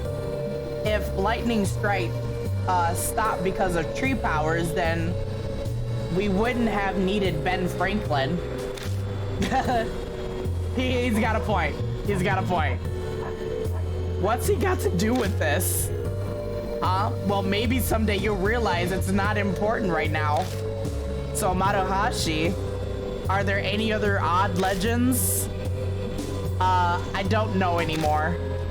When I was a squirt, they just told me to not play around here or even talk about it. They also said not to go near the well, but, well, that's common sense.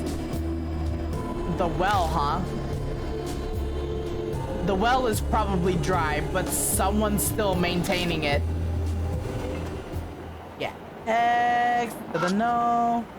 This must be the old mini shrine we heard about. What should I do? Can we make the offering? Try that again. There's a small plate of placing offerings in front of the mini shrine. Pray. Alright. Huh? For real? You seriously want to do that? Well, you know, formalities. Katsuki, you're unexpectedly religious? Can't exactly fault me for it. Anyone in a situation like mine would be the same. If bowing my head will get me help from God or Buddha, I'll bow as many times as I need to. Well, if that makes you feel better, then I'll do it with you. We line up next to each other and bow our heads to the mini shrine. Nothing really feels any different, but I fulfilled my duty. Yeah, screw that. So what do we do?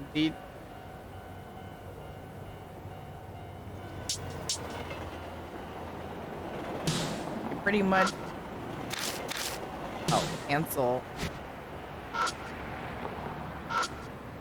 There's a chain over the lid sealing it tight. Could be they don't want people falling in. There's no bloodstains anywhere. I mean, so then what?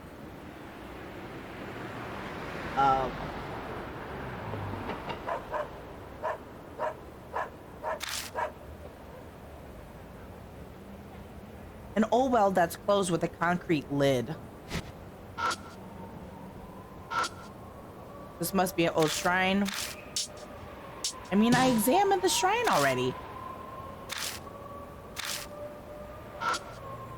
This must be the old mini shrine we heard about. What do we do? Make an offering. Oh! Oh my god. Oops. That made sense to, crap. How do we back out? Okay, cool.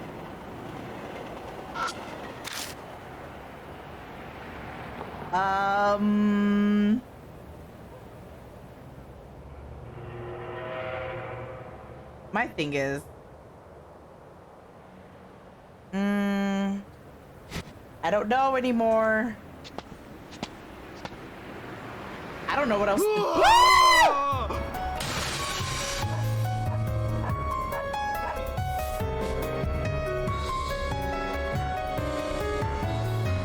What? A man screams from somewhere close by. Was that? Let's go. Instinct has me running before I realize it. I dash around a few corners and bolt through the alley.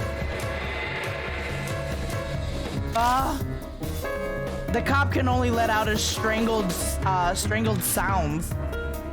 What he's staring at? What's swinging without a breath? Ah! A headless dog hangs from a pole. No!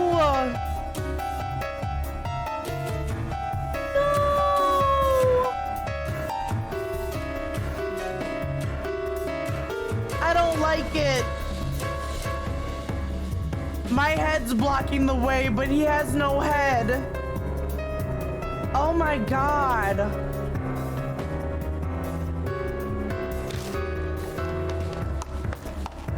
Oh, you gotta be kidding me. How the whole... The others catch up to me only moments later, all eyes fixed on the horrific dog corpse. Hey you, what the hell happened? Screw the guy being a cop, I demand answers from the terrified man.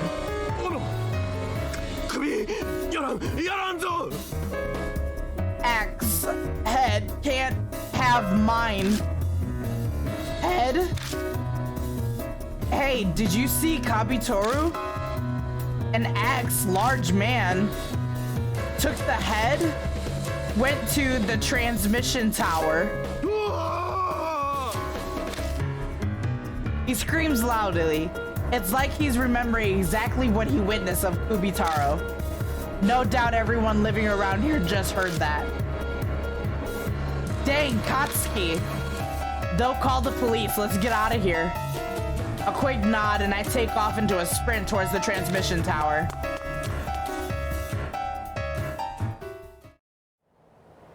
You know what? I swear to God, I was just thinking that. I was like, dude, just looking at it though, just pictured my head just being there though. It's not funny. It's not funny. It's not funny. A doggy died. A doggy died. A doggy died. I don't like it. Where are you? Quickly glancing around every corner yield. No one who looks remotely correct. Crap.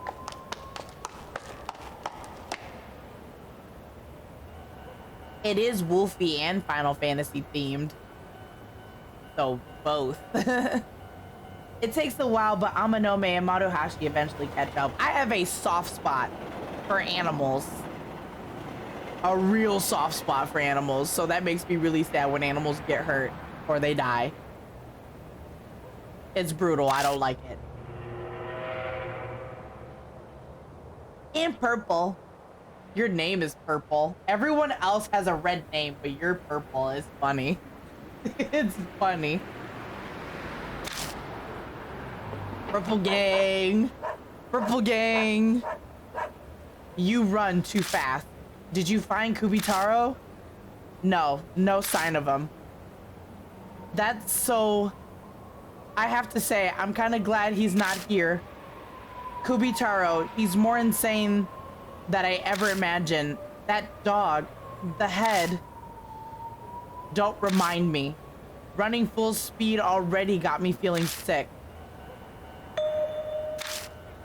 What? What is it, Bakugo? Why are you sniffing around like that? Kinda smells like blood. Really? I don't smell anything. Hey, what's up? What's up, SD Brown? I don't smell anything. A place full of trust in this guy's senses. He's like a Superman. at least physically.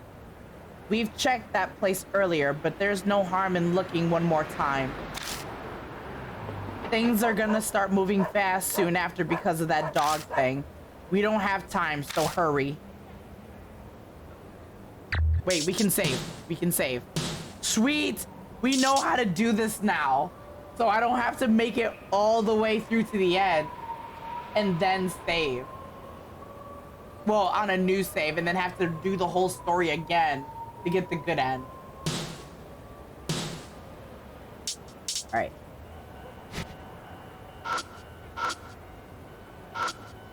There's no blood stain?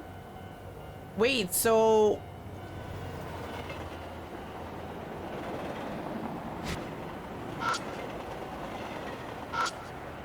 Chain over the lid. When I look closer at the sealed well... Huh? What's that weird smell? It's coming from behind the well.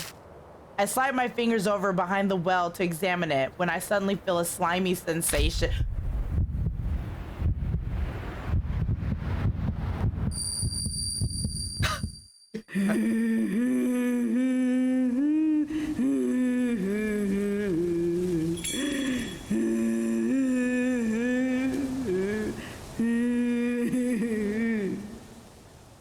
That I'm hearing something like that sounds like a children's song. A dog is whining like it's afraid of something. Head to the Great Taru Kentucky on the 15th night. Off to the Great Taru Kentucky to make Dad feel The voice is singing rather joyfully, but the presence I feel on my skin is the icy cold touch of sadness. Head to the Great Taru Kentucky on the 15th night. Yo!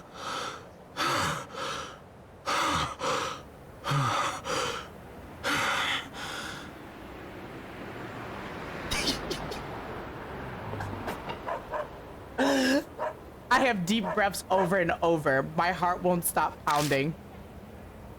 Hey, you okay? Did you use your power? Ha ha, shit. There was blood on the back of the well and I accidentally touched it. What did you see? No idea, but I heard a song. A song? Head to the Great Taru Kentucky on the 15th night. A child's song, or a children's song. The lyrics went something like that. Maybe it's referring to some old custom where people pray to the trees on the 15th night. The phrasing definitely like a children's song. Yeah, you're right.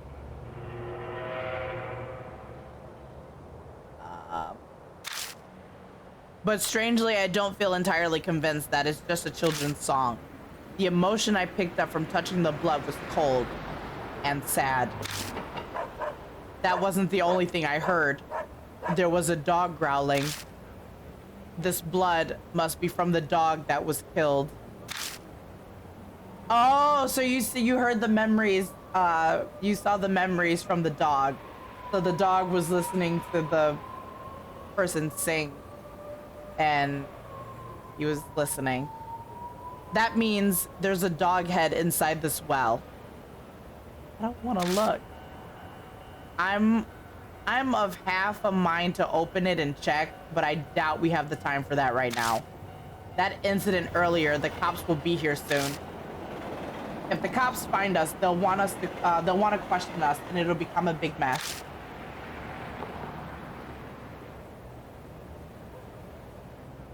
Oh, shoot. Let me,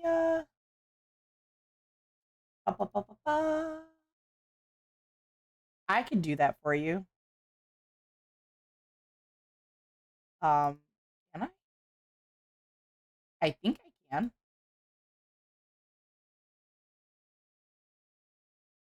Um, I think I can just give you points, right? Oh yeah, I most definitely can. I most definitely can. Here, let me I can give you some to start off with. Um, mind you, I can't see, so give me a second on how to spell your name. There we go. And then I give you 500. Hey, you're good. You should have 500 points now. Your first 500 points. Now you have some to spare. Yeah, we can check again tomorrow. Let's make ourselves scarce before the cops come. We head off at a run down the path that takes us back to the residential area.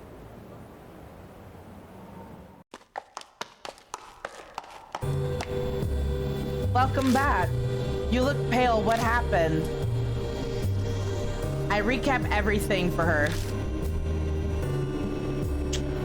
The disaster that might be caused by Kubitaro and the odd song I heard through Bloodmetry.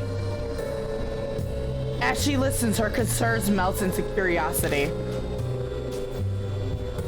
Traces of Kubitaro and a mysterious children's song. It's all sounding so bizarre, I wanted to go too. I'd have been perfectly happy if you'd gone instead. Then I wouldn't have had to see the corpse of a headless dog. Maybe I'm glad I didn't after all. Pardon me.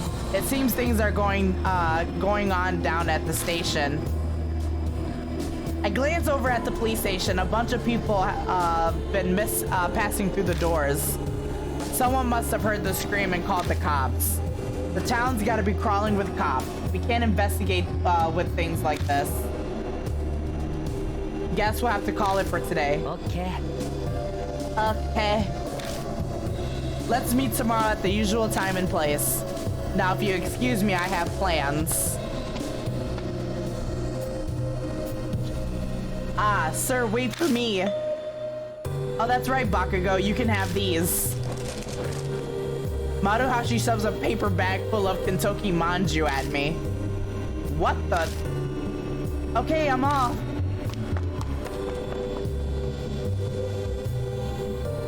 I should get going soon myself. I like to head back with you part of the way, but I have to stop by the agency. I need to discuss work with my manager. What are you working on right now? Well, you know, summer things. Like shows that bring in idols in swimsuits to play sports in the pool. Sounds amazing. Of course a boy would think that. But well, yeah, sure, sounds nice. But for those who have to do it, it's hard. There are guys who try to take weird pictures. All right, good night. They head off in separate directions, leaving me standing with a paper bag. Guess I'll head home. Dude, we can I am so comfortable with saving now. Like, I don't ever have to do this crap ever again. Never again. Never again do I have to do this. I don't like this crap at all.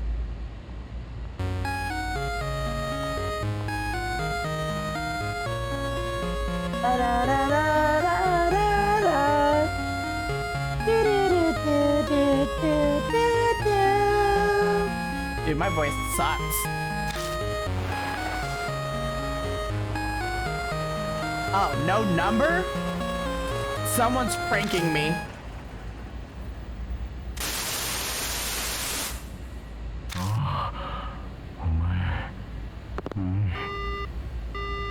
You good? The heck was that? And now a text? May as well open the message. D-man. What? From D-man. D-mail what? One who explores the untapped world. I am D-man. What? What the heck is D-man? D-Gray Man. Hey, you are now called D-Gray Man. Don't be afraid. We'll start with finding parts. The Bible we explorers all love. Then business can get underway. I secretly hope that I can welcome you as a new comrade. What? We'll start with finding parts.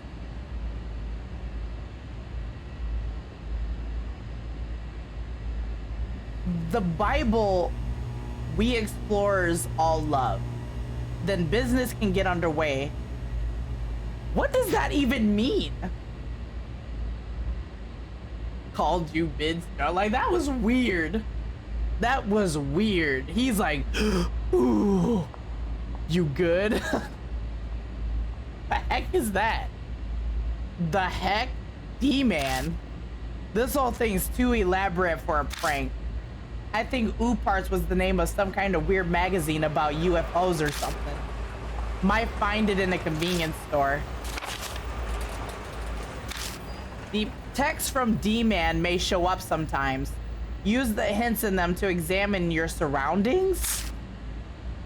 When you search the correct location, you'll gain a D card. This is something extra I have to do. You can check them out in the spirit file. Try and look for the first D card.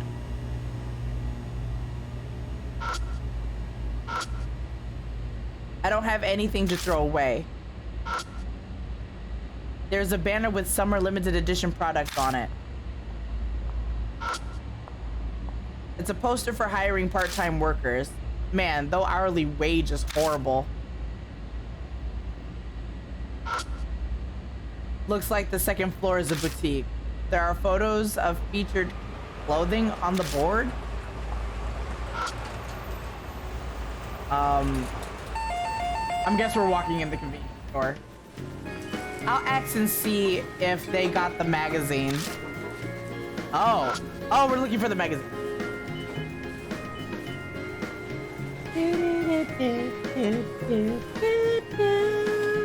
Her song is everywhere. A newspaper stand. The first thing I see are colorful sports pages. Okay, we're just asking the convenience person. Nobody here. They in the bathroom? Oh well, I can find it on my own. Oh, this it? There's only one copy left of the magazine. I'm after on the rack. Yo, wait, stop! Stop. Look. Dude, look! We can tell who these are. Dude, look at that right there! That's the bride lady. That's the bride lady from the first game. We can tell.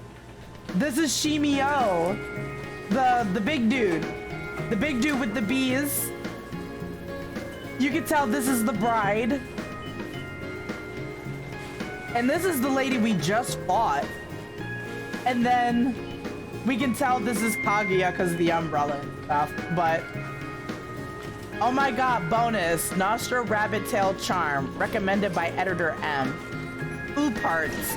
Special. The spirits which will bring the prophesized end. Urban Legends and Spirits of Tokyo. The Untold Legend of the Doll. Neo-Occult Magazine Parts. A Door to a World You Never Knew. August edition number 99. Spirits, Legends, Supernatural, Cryptids, Aliens, Conspiracies. ATTN, a request regarding the incidents involving spirits. Sweepstakes? Includes dream art, makes the dreaming come true. Ah! There's two ghosts from the previous game. Hello?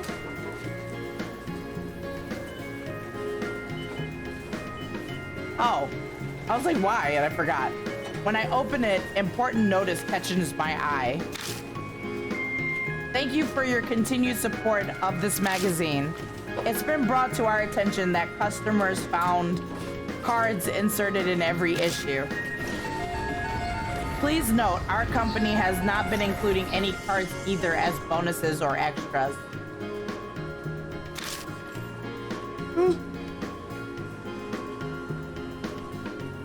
These cards are in no way affiliated with our magazine. We ask for your understanding and cooperation in this manner. As I finished reading, I noticed a strange card tucked between the pages.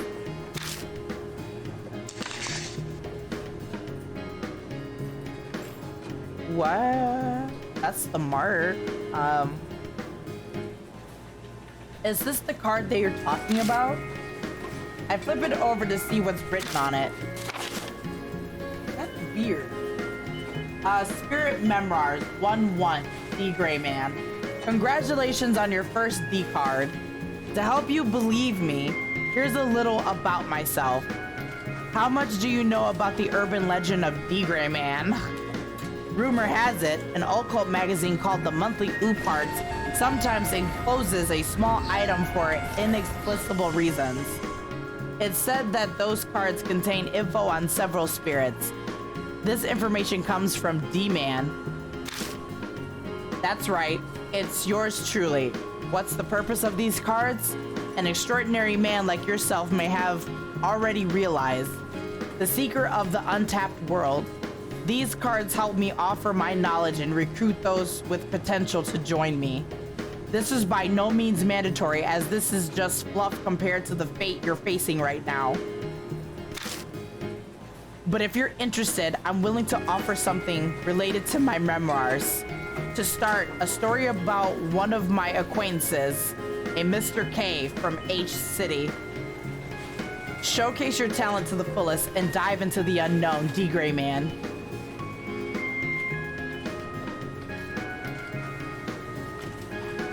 Mr. K from H City? I bet you this is Cujo. I bet you this is Cujo. One of my acquaintances. He knows Cujo. Or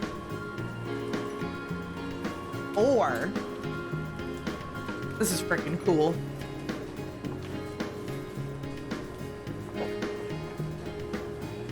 What's with this card? This is pretty involved for a dumb prank. And how the hell they text me? If it's a joke, it's not funny. I shouldn't even be playing along. Who in the world is this D Gray Man guy anyway? D cards, you intake a D card. When the future texts from D-Man arrive, try to use their hints to find cards. Each D card can only be obtained immediately after the text is received. This is something extra.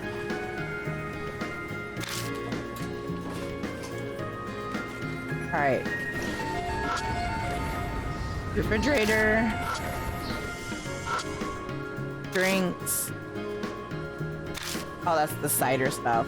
Late night, you'll often what? Oh yeah, that's coincidence. All right, we go home.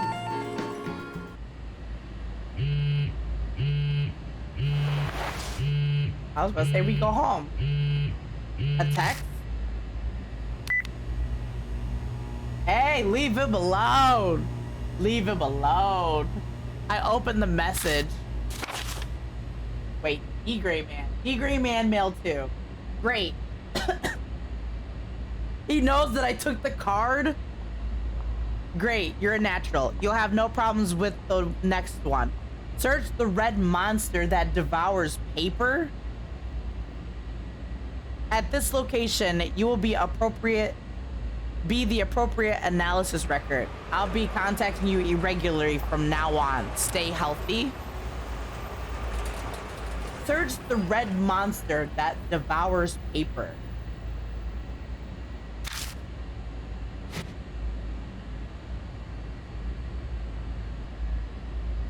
D-Gray Man again. Man, this guy's persistent. So, like, what, though?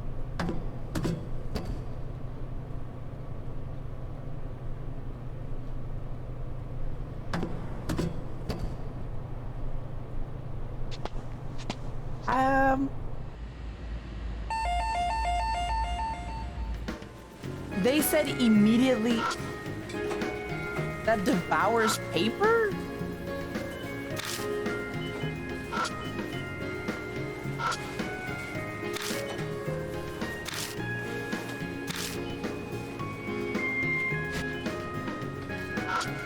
I'm just making sure. Is there anything else? Anything at all? Invest. It doesn't look like anything.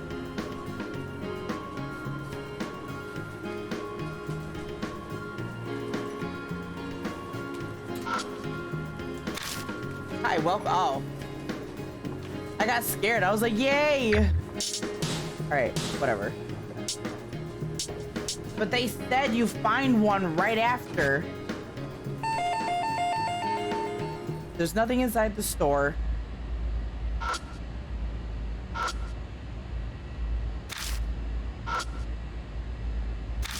Limited. What does it mean? I missed.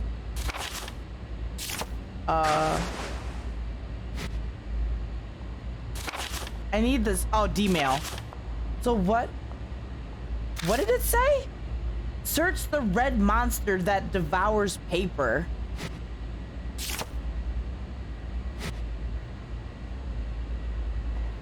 The vending machine? But that doesn't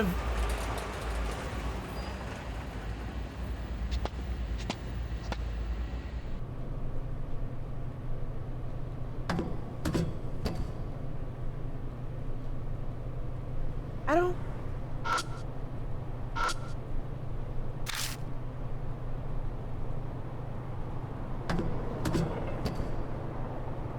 Why are they being so extra?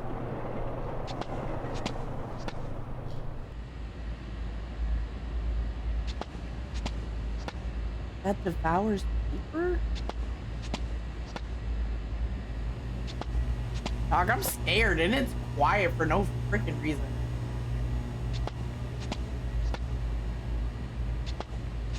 Red monster that devours paper.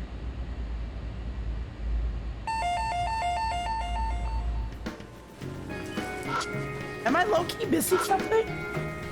The refrigerator is filled with limited edition drink. Employee. There's only bread. Yeah, that's nothing.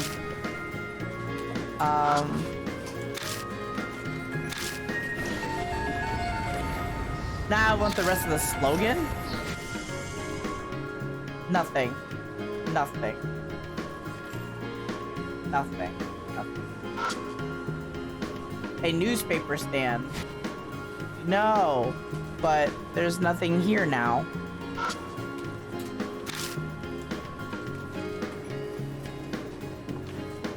What is a red monster that devours paper? I don't see anything red.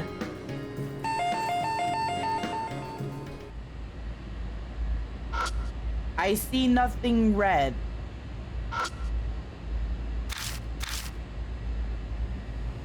There's nothing red out here. I don't have anything to throw away. There's a banner. What's red? There's nothing red.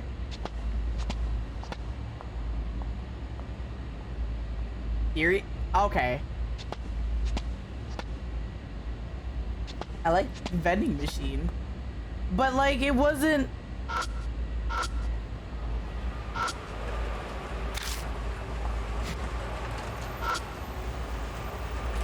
wine glass, fire extinguisher. I can't go back any further. What's red? Is it the vending machine?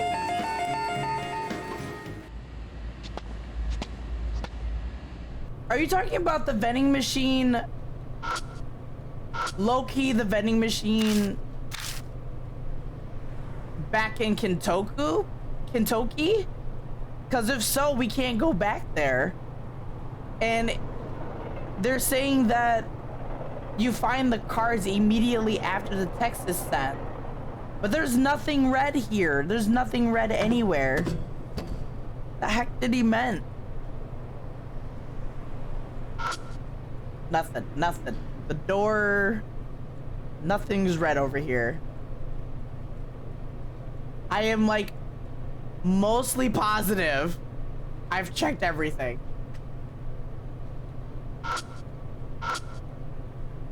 Want to go home now?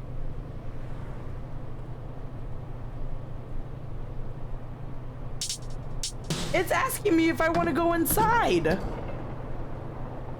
Are you kidding? If this is extra stuff, the cash register, yeah, there's an employee there, but that's all I can do. Colorful.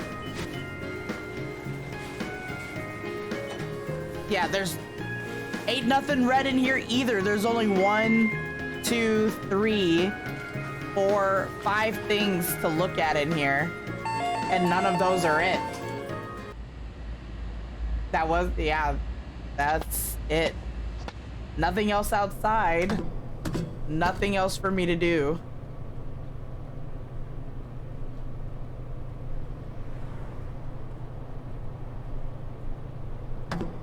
Oh my god.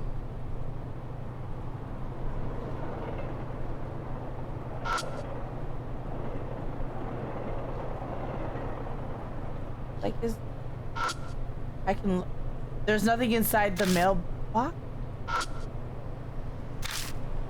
don't feel like it right now.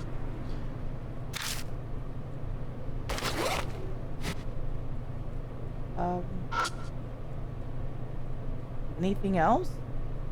I didn't know that was touchable over there.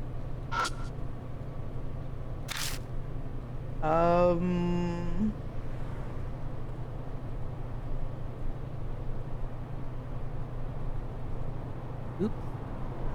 All right, I'm gonna give one last look over, and if not, we're gonna have to money and yeah, that's what I'm saying. Like,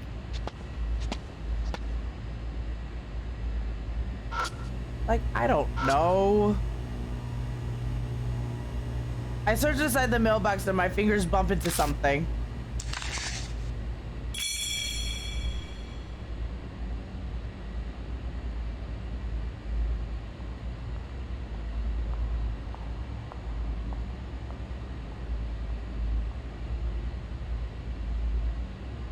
How? How? How? How? How? Freaking riddles, man. How the frick were you supposed to know any of that? Obtain D card. I lower my gaze to the writing on the card. Spirit Memoirs 2-1, Mark. It is kind of the point, but oh, Jesus. A red monster that devours paper. I wasn't thinking of no mailbox. I wasn't even thinking about the underpass. That didn't even look like a freaking mailbox. That looked like a freaking power unit thing. That was stupid. I was about to start clicking everything that I could click on. A case revolving around the rumors of the mark from a few years ago in Tokyo's H City. It said the mark is a curse. Those with the dog bite-like bruise face a suspicious death or go missing. By the time I visited H City after the case, the rumor was very much reality. I followed the traces of several supernatural phenomenon.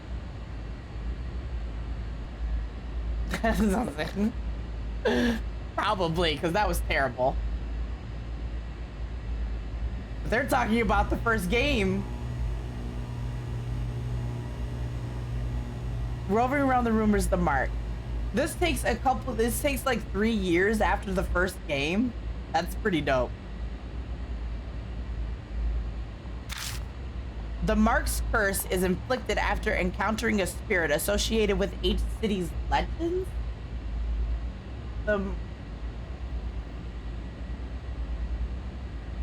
Mark's curse is inflicted after encountering spirit associated.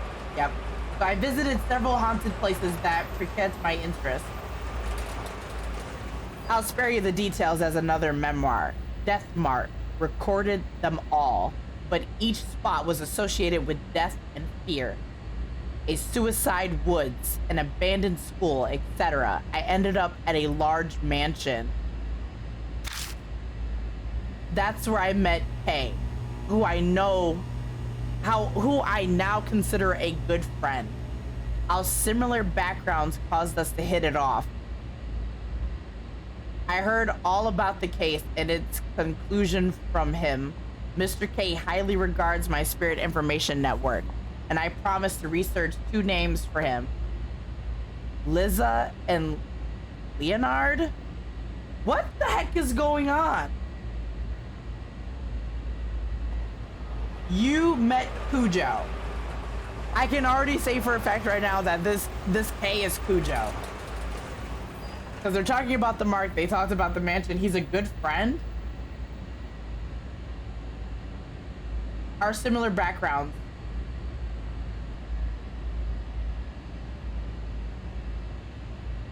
He regards my spirit information network. Who the frick are you?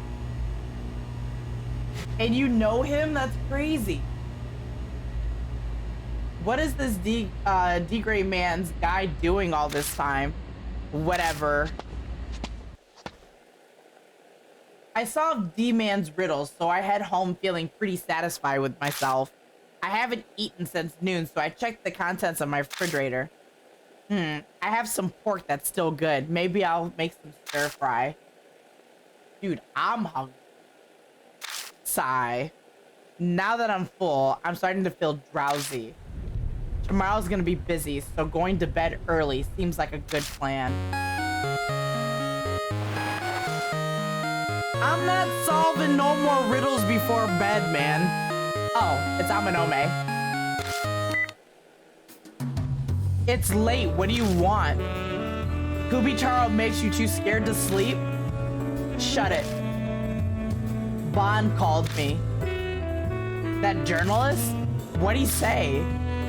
He wants to meet at Shinza Station right now. What a pain, just as I was about to go to bed.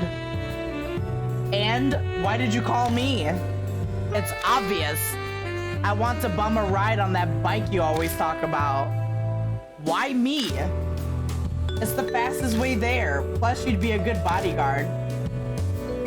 Wouldn't members of the family work? You have to be curious about Bond too. He knew about spirits. Actually, I'm outside your place right now. He's like, I'm already outside your door, bro. So you might as well come outside. That is a best friend. That right there is a best friend. Like, that's his bro. He's like, I'm not asking, but I'm just saying I'm outside right now and you're just gonna come with me anyway. Hurry up and get out here. Don't keep me waiting. Guess I don't have a choice. Might as well go. That is funny. Yo, long time no talk. Let's get going. Here, your payment.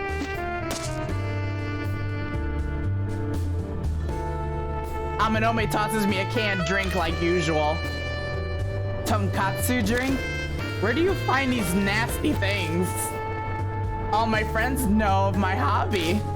Some try to curry favor in by sending me gifts from other places. My stomach's already full of pork. Well, you don't have to drink it now. Take your time to savor the flavor tomorrow. I want to know what you think of it. Hey, you look pleased. I'm glad to see you like it. Anyway, let's be on our way. Dog. I'm in love with Amanome. Like, that's his bro. Amanome pops on the spare helmet and smoothly climbs on behind me. Tonkatsu curry pork. Having written before, he takes less time than Hazuki did. Alright, take me to Shinza Station. It is a lot of puns.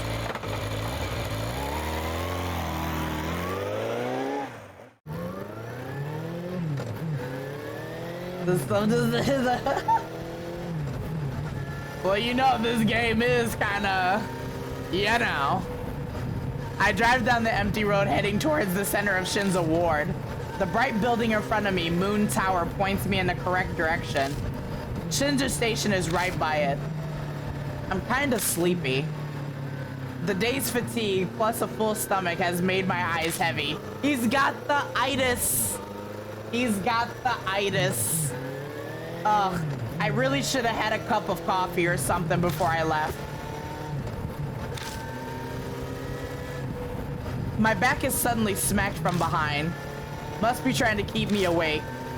We've known each other for so long that Amanome can just tell these things. It's been 10 years, huh? I was a mess back in those days, back before Aunt Natsumi took me in.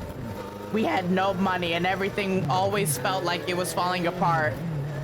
All I had was anger. The only way I knew how to get rid of it was fighting. Didn't matter to me who I fought. A cop, an underclassman, a son of the Yakuza. I picked fights with them all. Somehow, in the end, that son of the Yakuza, Seiji Amanome, decided he liked me. I always thought I probably just hit him too hard on the head. Been hanging out ever since. Friendship. That's so cool. They were friends since.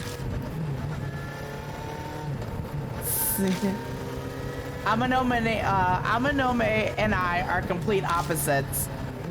He disguises his true dark Yakuza self behind an outgoing, friendly mask, while I'm a loner musclehead who hates drawing attention to myself. Even our clothing preferences are opposite. He goes for white, I only wear black. Ugh. The only thing I can figure that we share is our lack of common sense. We're both broken in some way. The low rumble of the engine echoes through the vacant business district. We're almost to Moon Tower.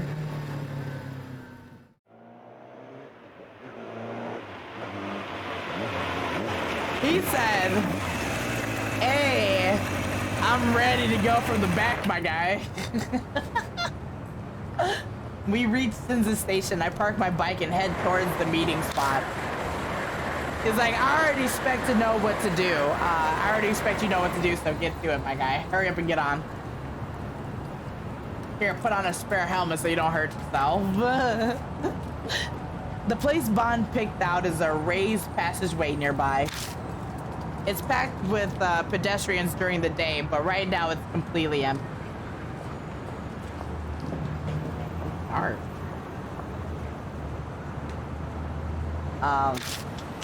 I can see the Moon Tower rising out of the darkness when I peer through the metal fence.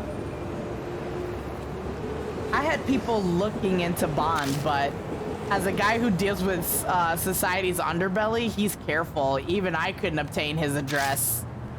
You almost sound happy about that. It seems to be a guy worth crushing. I wondered what he wants, though. He was surprisingly concerned about what we were doing at Yamato Shrine.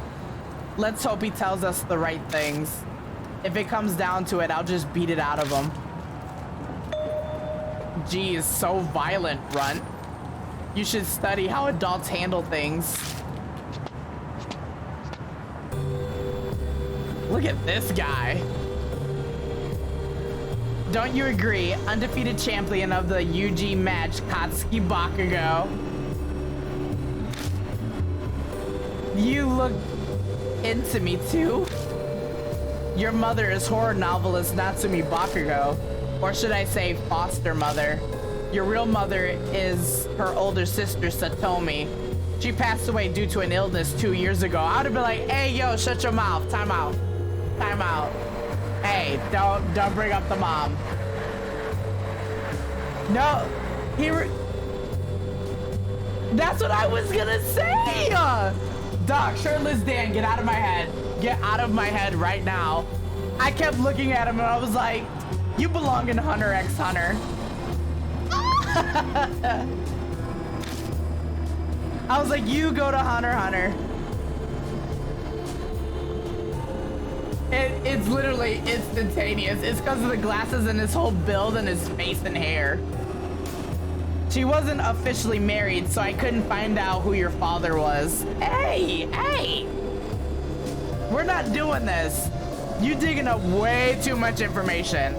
Like, I'm gonna need you to take that and leave him. Are you stalking me? Hell no, this is insurance. It's to show that I know you very well. I couldn't even let your mother know about your little part-time job. You son of a...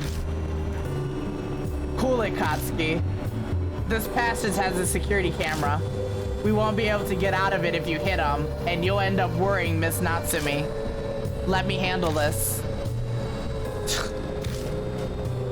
I would really like it if you don't trouble my friend, Mr. Bond.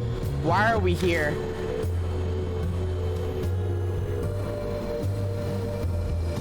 I want to know why you were going after a spirit back at Yamato Shrine. I truly doubt men your age like dabble in the occult arts. Or doubt men like your age like to dabble in the occult arts. We're not exactly against telling you, but in exchange, we like to know what info you have on spirits, a mutual exchange. He stays silent for a while, then... Well, fine. Yeah, like, for real. You accepted that pretty fast. Information on ghosts doesn't put food on the table. You say that, but you seem eager. It's a grown-up matter. Anyway, hurry up and talk before I change my mind. We tell him about what we've experienced so far. Ami disappearing, Kakuya the Cursed, the Urashima woman, and Kubitaro of Kintoki. Our story ends after we mention what we saw earlier tonight. Kakuya, huh? I know something of her, nothing concrete, mind you.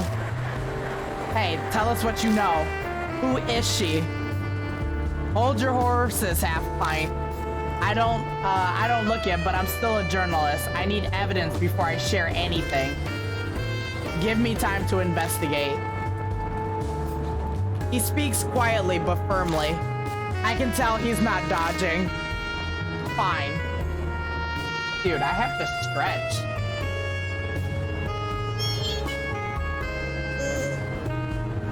Woo!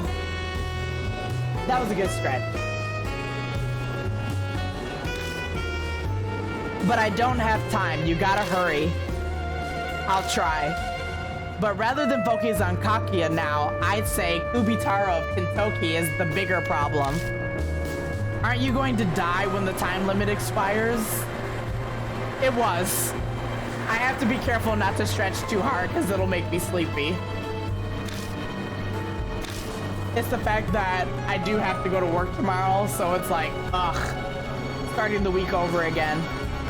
It won't be long until those mouths appear again, whispering death into your ears. The terrifying sensation of my skin wriggling and moving on its own. Just thinking about it makes me shudder. I'll search for the info on Kubitaro as well. He's rather obscure for a spirit though, so I'm not sure how much I can dig up. Don't expect much. I know. Rather generous of you. I I wish we were laid off right now. I'd still get paid, but I just wish we were laid off because I could use another week off. Really bad. But the only day off we have next is Easter, so I gotta make it through the rest of this month up until the first week of freaking April. I have my reasons. Besides, I'm not running a charity. This thing's gotta go both ways. You need to tell me everything you learn about spirits. And no hiding anything from me, got it? Yes, that's acceptable. Glad to see you're more understanding than expected, Mr. Bond. Hey, I'm a Nome kid. Spirits and the Prince of Threats are different matters. I have other suspect rumors on you. I won't be generous with those. We can go into all of that another time. We look forward to hearing your Kubitaro info. If my friend were to die, by my family name of Amanome, I will chase you down. Hey, tell him, don't mess with my boy. Don't mess with my boy. We'll have the squad pull up. What a scary brat you are, threatening an adult. Well, I'll be going now. Don't die. Gotta go New Year's through Memorial Day? What? Weekend are you using? Mine don't reset until June. So I have to wait till June till that fills back up again. And I don't think I got my vacation time yet. I'm not sure, but I'm gonna use that before they try to use that crap when we're freaking in our summertime vacation thing. Bond walks off towards Shinja Station. Didn't expect him to cooperate that easily. Takiya's interested in you, so you're a valuable source of information for him. He'll be helpful for the most part. I can't exactly say that makes me happy. Bear with it. It's thanks to his interest that you have access to info and a connection. Oh, that's right. Amanome steps aside and takes out his phone. Hey, it's me. Everyone can fall back. Thanks for your hard work. He was like, dog, I was about to freaking... What was that about? Well, if he hadn't come to see reason, I was planning to invite him to my office. An emergency measure, you understand. It's a little visible. If your guys are here, then why did I have to bring you on my bike? The minor details aren't important. Come on, I need you to take me home. Last train's already left. Dog, you freaking spoiled prince. I end up giving Amanome a ride again. Once I drop him off in front of the office, I drive straight home. Dude, I would be tired as freaking...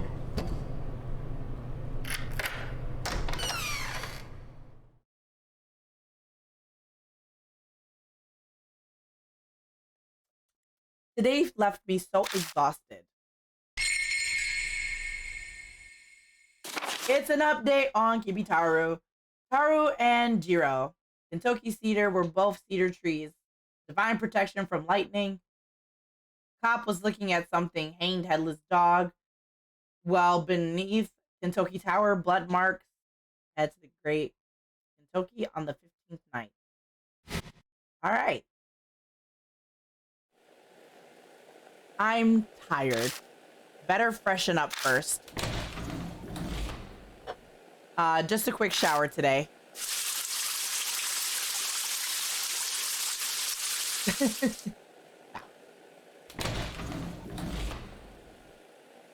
That was refreshing. Now I'm thirsty. I want something to drink. I open the fridge and look inside. Looks like I have a bottle of tea. That'll do. As I go to close the fridge, I remember what's tucked in my bag. Maruhashi gave me some kind of weird manju earlier. I'd like to toss them and forget them, but I guess I'll keep them in the fridge for now. Huh? What to do while my hair dries? I don't know. I keep a few seasoning bottles in here. Something smells. Dude, what? So you go to your room. Woo! That scared me. Good God, I don't like that. I do not like that. I chugged the tea and placed the empty bottle on the table. Oh yeah, I was in the middle of a book. There it is. I picked up Secret Indiscriminate Combat Technique. Think I'll read this for a while. Where did I leave off? Flows to the mastoid disturbs semicircular canals to confirm that your opponent's off balance.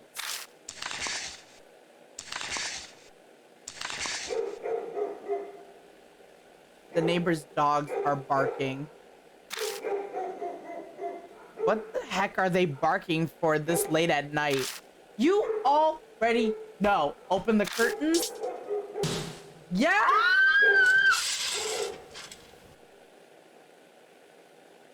No. Okay, cool. What the heck was that about? I don't feel like reading anymore. Maybe as well go to bed. Frick yeah. Screw that. I don't like.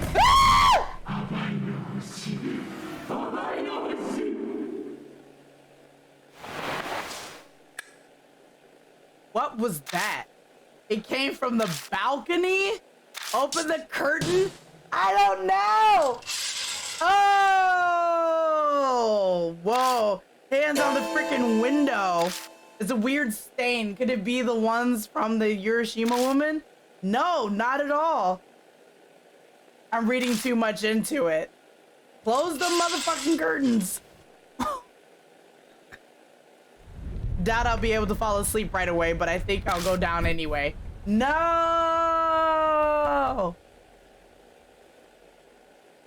I collapsed on the bed and shut my eyes. Yeah, it literally is from the Beer movie, yeah. I think back on what happened a few days ago. I got fingerprints. It's an obake. It's an obake. Strange things been happening to me since I started looking into the Hiroshima woman rumor. If that's the case, because the thing earlier had been something to do with Kibitaro of Kentucky. Yes, my guy. After everything that's happened today, I'm exhausted. Despite still being riled up, my consciousness just off immediately. You've been out all day. Dude, nope. I am not freaking playing with this freaking...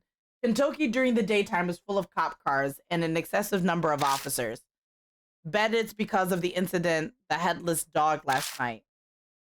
Looks like we'll have to keep our guard up even more tonight. When the sky bleeds into the sunset, I make my way to the Black Rabbit like usual. I do want to play me some Phasmophobia for real though.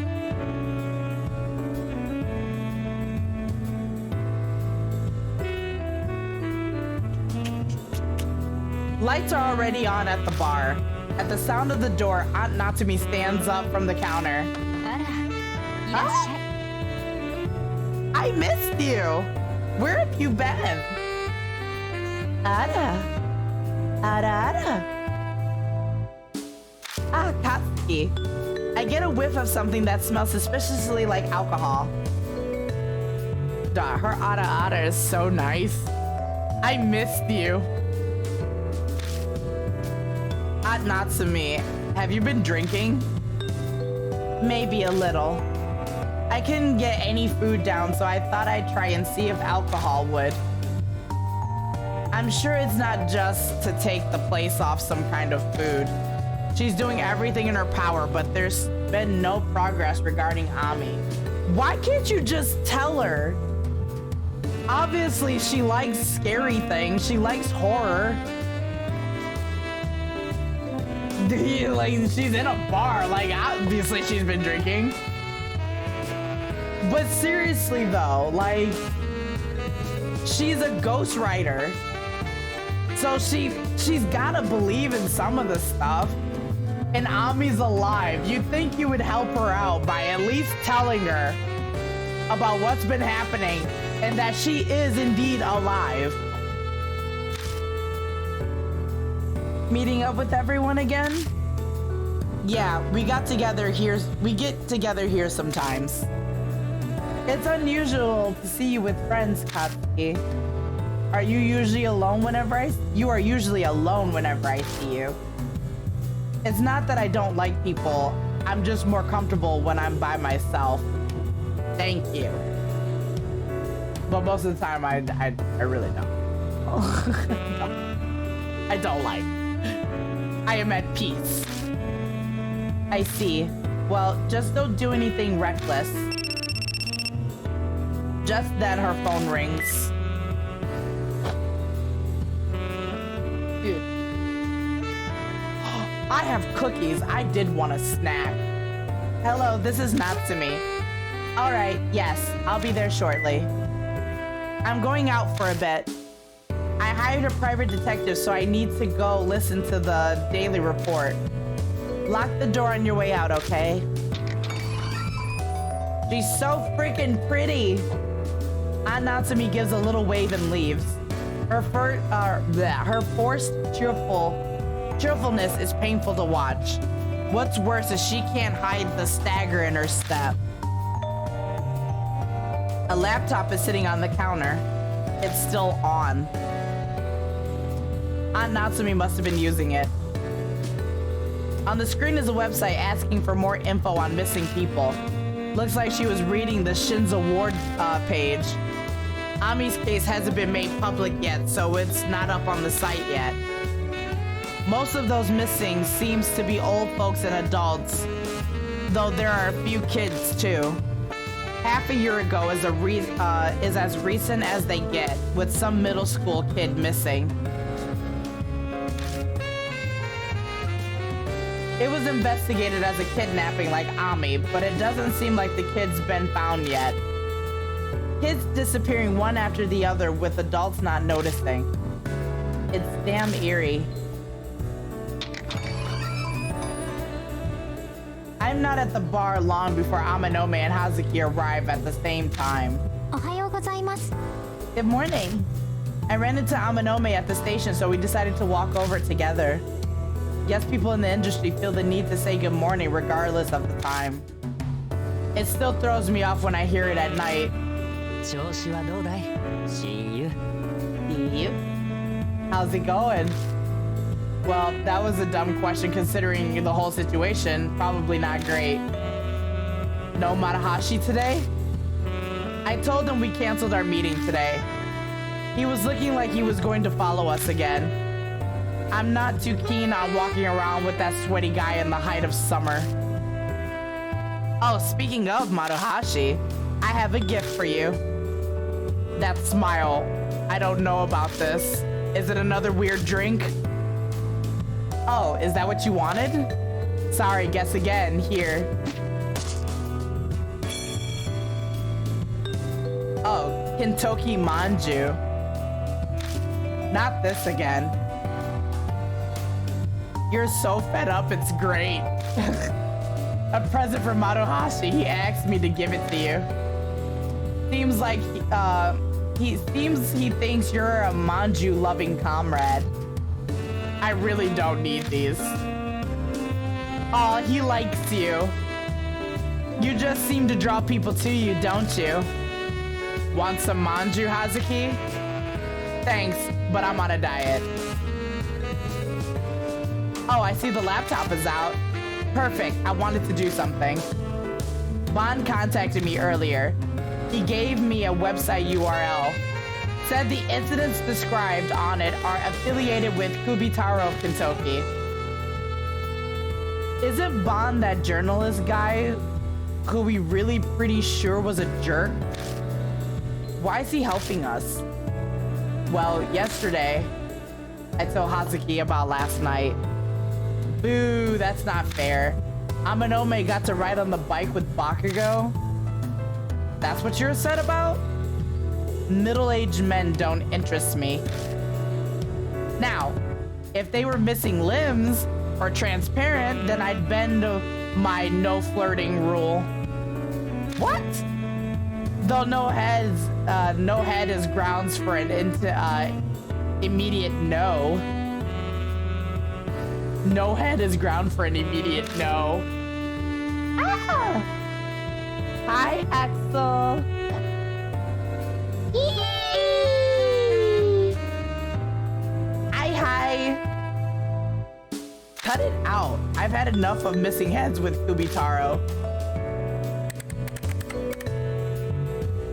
Amanome turns to the laptop and tries and types in the URL he was given. Hey, Bakugo. Internet URLs are kind of like magical incantations. You type in random letters and numbers and the website is displayed out of nowhere. You look like you don't get it. I get the exact reaction every time I say that. Understanding others is so difficult. Hey, stop babbling about dumb things and take a look. And the big red letters on the black background is a straight to the point heading. Okay, hold on. Oh, nope. We're gonna have to wait. The truth of Kintoki's legend of Kubitaro. Bond says that apparently this webpage doesn't show up with a normal search. It's something called a hidden page.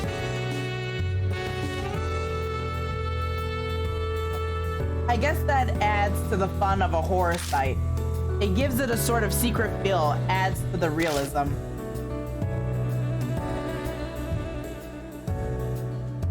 Ouch. And this is where my job ends. I'll leave reading it to you guys. You know my stance on horror stories and the like, summarize it for me later. That guy really doesn't like ghosts. Rolling my eyes, I begin to read. You know what I want to... Kubitaro was a large man who lived back when Kintoki was called Kintoki Village. A vicious murderer, he killed numerous people and animals, chopping off their heads. That is the established theory regarding Kubitaro. However, that is not the truth. The writer believes Kubitaro was a large girl of superhuman strength, born to the landowner of Kintoki Village. Born to the landowner. She was dull-witted but violent, and it appears true that she chopped animals' heads off for fun, but she didn't attack people. The residents considered her a bother, but couldn't complain due to her station. Behind her back, they called her Kubitaro for her large stature and violent nature. Wow. There's a reason why the truth warped into the rumor of a large man who's a vicious murderer. I'd be mad too if somebody was mistaking me for a big man. Apparently Kubitaro did something that touched on the taboo of the village. She did something that touched on the taboo of the village. And that's how Kubitaro died? Her father silenced the village with a gag order in order to hide the family's shame. Time passed, the truth stayed hidden, and from the scraps of info, a vicious murder was born. Stay hidden. That is the truth behind the rumor of Kubitaro that the people of Kintoki believe today. Wait, so... Not really a horror story. This feels more like a validation of the truth. These things are nice too. Like a good mystery. No ghosts or curses from the dead. I stayed on guard for nothing. But you read it anyway? Well, I was bored. This all feels more believable than the vicious murderer story Maruhashi told us. If we assume this theory is correct, then the biggest surprise is that Kubitaro was a girl.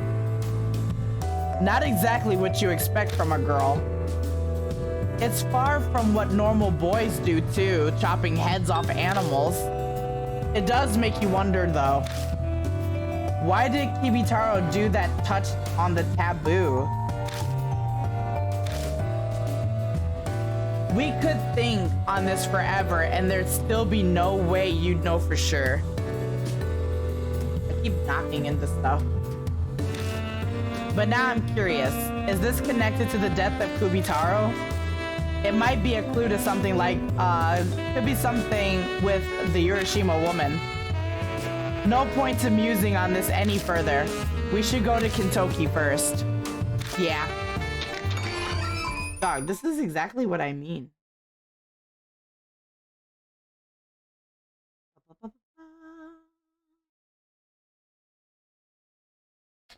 We decided to head to the station for now. We are not ready for this. All right, cool. Large man known as Kubitaro collected heads. Human ones? Unconfirmed. Fluctuation in rumors. Not a man. It's a large girl. Superhuman, landowner's daughter. Did something taboo. Kept secret to hide the shame. So, she did something that was highly taboo. So it's not like chopping the heads off animals was taboo enough, but that wasn't the taboo. So what the heck did she do that resulted in her dying? Something must have killed her? But the father didn't like it because he was obviously the landowner. He's like, well, I don't need everybody knowing that my daughter did something foolish and just put disrespect and dishonor on the family name. So we're gonna just cover this up so nobody knows about it. To no one's surprise, there aren't a lot of people out at midnight. But a glance at the police station tells a different story from last night.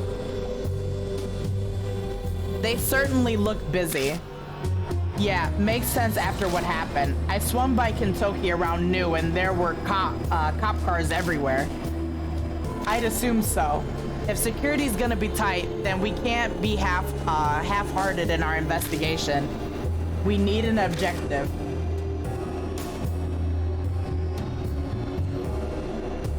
What should we do? If we're investigating Kubitaro, then I think we'll have to open that well. We didn't have time yesterday, but how about taking a look at the well by the Kintoki Tower? Kubitaro might be hiding something in there. Oh, that's right. Plus the area around Kintoki Tower used to have the Kintoki Cedars. There must be a reason why Kubitaro is seen there so often. Okay, so we're heading to Kintoki Tower again. Security's heavier than yesterday, so let's turn back if it looks like the cops want to question us. I agree.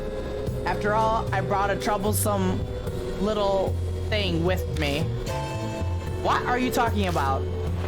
Amanome turns around and lifts his shirt a little bit.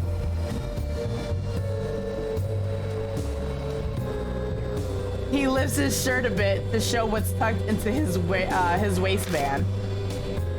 The guy seems to have an automatic pistol. A gun? Isn't that going too far? I'll have you know, this is an intricately modified gun. If I don't unlock the secret mechanism, it won't shoot. You can't even pull the trigger. Regardless, it's probably a good idea to have some kind of weapon for protection, right? My blicky is on the dresser. My blicky is on the dresser. Don't you actually believe something like that would work? They aren't from this world. Amanome is never face to face with the Urashima woman. I get why he wants the safety excuse me, of a weapon. but we'll be in deep crap if we're caught and they confiscate it. Well then, we better not get caught. Sorry, but I did not see and have no knowledge of or what you have tucked in your pants. That's fine. I'll just say I secretly brought it. We better get going. We still have ways to go before we reach the Katoki Tower. Sting husband, I'll hit you with the blink. Boom. Hit you with the blink. Hit it with the jerks. Okay. Yeah, you still... Right, let's go. You had your fun. You had your fun. Oh, you know what? We might find new things at places we've already investigated. So let's check them again as we go. My blickies on the dresser. That shit's stuck in my head. Alright, save. Third time's the charm. Sorry, I'm an oversaver.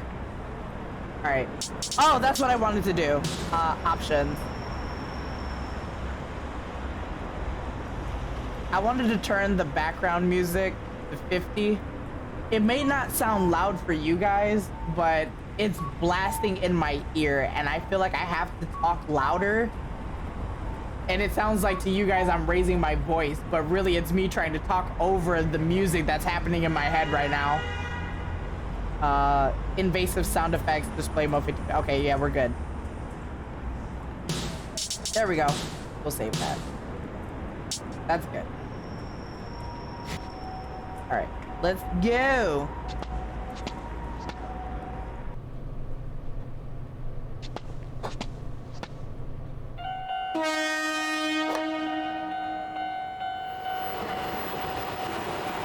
It's always a train.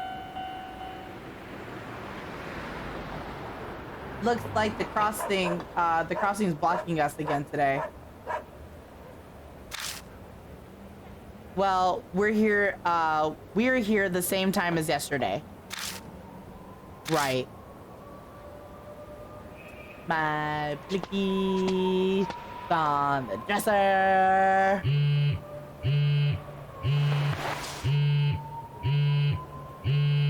A text? I opened the message. D Gray Man! Alright, D Gray Man, Mail 3. How are you? Remember me? It's D Gray Man. I prepared your next riddle. Decipher it to receive your analysis record. Search the monster that holds up the sky. Search the monster that holds up the sky.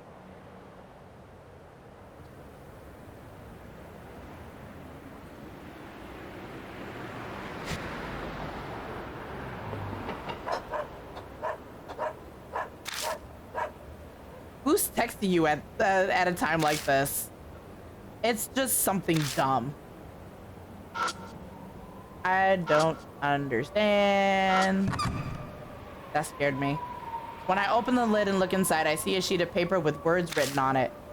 The words on this are kind of suspect. Looks like some sort of charm. Well, a lot of whacked out crap's been happening recently. I could see why someone would want to depend on a little extra help. Though it doesn't matter if they threw it away. Yeah, well, may as well hold on to it. Maybe it'll be useful or for something.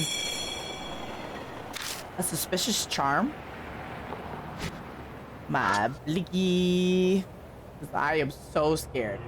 You said skyscraper for the riddle? Does sound right, but we'll see what it looks like when we try to come to look at stuff. What did it say? A monster that holds up the sky? There are yellow and black reflectors wrapped around the telephone pole. A closer look reveals marks that kind of look like a scratch. Alright, it's eerily quiet. I wonder if it's because of the rumors for the past few days. Alright, keep going. My...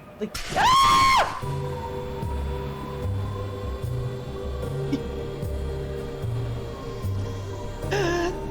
I'm scared. I'm really scared. The second I spot the cop car, I dart behind the building. Dang, well that's annoying.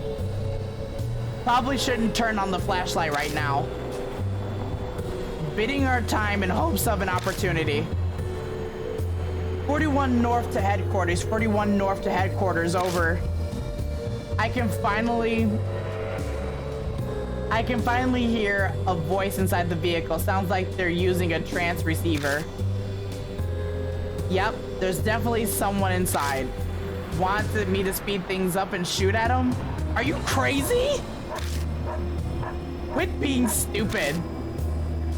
Confirmation from the witness. They said the large dog's corpse was collected by the shelter. Yes, the witness stated that the body was found near the trash cans in the 3rd district of Kentucky.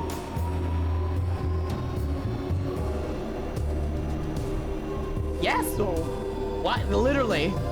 He's like, yeah, I'm gonna literally pop one at the popo. Like, dude, are you crazy? That's how you get left, my guy. The body was found near the trash cans in the 3rd district of Kentucky. That was behind us. The area was splattered with blood, so apparently it was cleared with rag. It was cleaned with rag.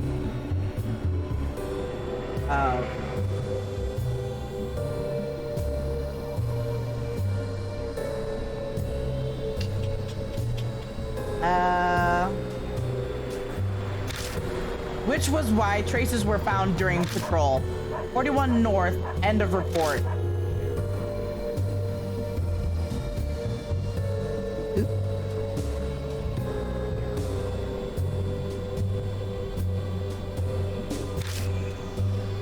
Seriously, another dog was killed? 3rd district, we just came from there. Though the route we traveled showed no signs of anything going down. He said something about someone cleaning it up. Should we go back and check it out? May as well. We can't get through here anyway, so long as he's not moving. If there's a dead dog, that means Kubitaro's roaming around town right now. Oh my god. We might be able to see him if we check out Kentucky. Could be new things after last night. Let's check places we already searched yesterday. So obviously they want us to go back and start looking at crap because I'm scared. That's crap. See? Under the stretch of rotten trash, I catch a hint of what smells like rusted metal. Oh yeah, the officer said the 3rd district trash can was dirty, so it was cleaned with rags. Then its smells could be. I light up the inside of the trash can and again, then found them. What'd you find? Oh, we could touch the rags. The rags, remember the cops report? The dog's corpse was here and someone cleaned the mess with rags. In the corner of the trash can is a pile of rags. They're all pretty damp and covered in red stains. Touch it! I hold my breath in hopes of blocking out the horrible smell as I pull out the blood-soaked rags. Oh, you're going to enjoy this. You missed, well, you didn't see all of Deathmark, but this one, the sequel, this is giving me really high hopes. I like it. I'm really enjoying it because it's so gruesome and they're actually showing it. If the cops are right, then this is blood. Should be from the dog killed by Kubitaro. Maybe I can see some kind of clue. I hesitantly place my palm on the rags.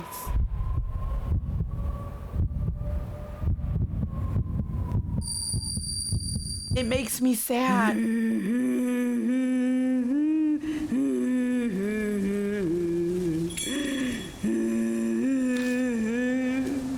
Yeah, he'd been here. I can hear a song, no idea from where. That dog's growling again. This is what the dog saw in the end before it was killed. Hey, Head to the great Jiro Kintoki. Come on the Izayoi. Offer to the great Jiro Kintoki to make mom feel better. This song sounds a lot like the one from before, but the emotion behind the voice singing is different. Rather than laughing, it feels more like crying. Head to the great Jiro Kintoki. Come on, the Izayoi. And then she kills the dog! I braced myself before I touched it, which helped. My heart's not racing like a freight train. So how was it? See anything?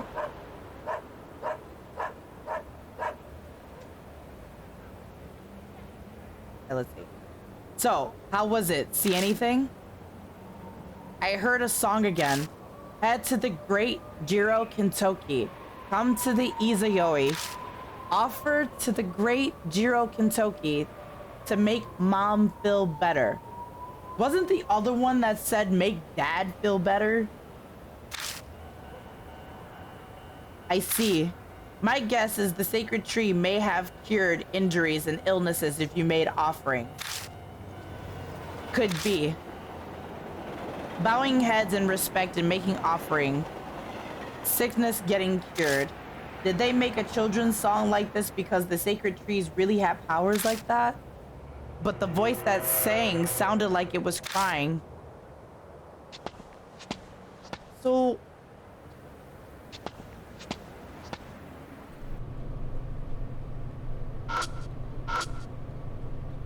a soft drink vending machine. Nothing looks to be sold out. Wonder if there needs to be restocked. It's a small shrine. It's a Jizo standing in it. At the feet of the Jizo are offerings of Kintoki manju in a variety of flavors. Amanome claims there were even more flavors. The words on the poster urge people to come. In celebration of the 16th night, the shopping district holding an annual Izayoi sale. A big sale, huh?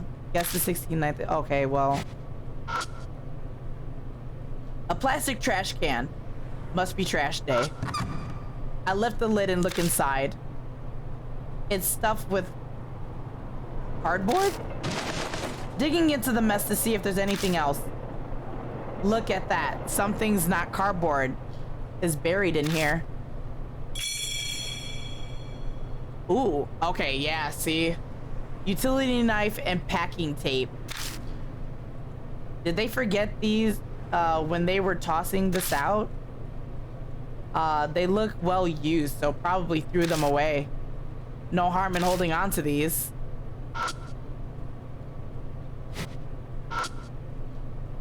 Something's stuck on the back of the pillar. I got a car. Wait, was that the riddle from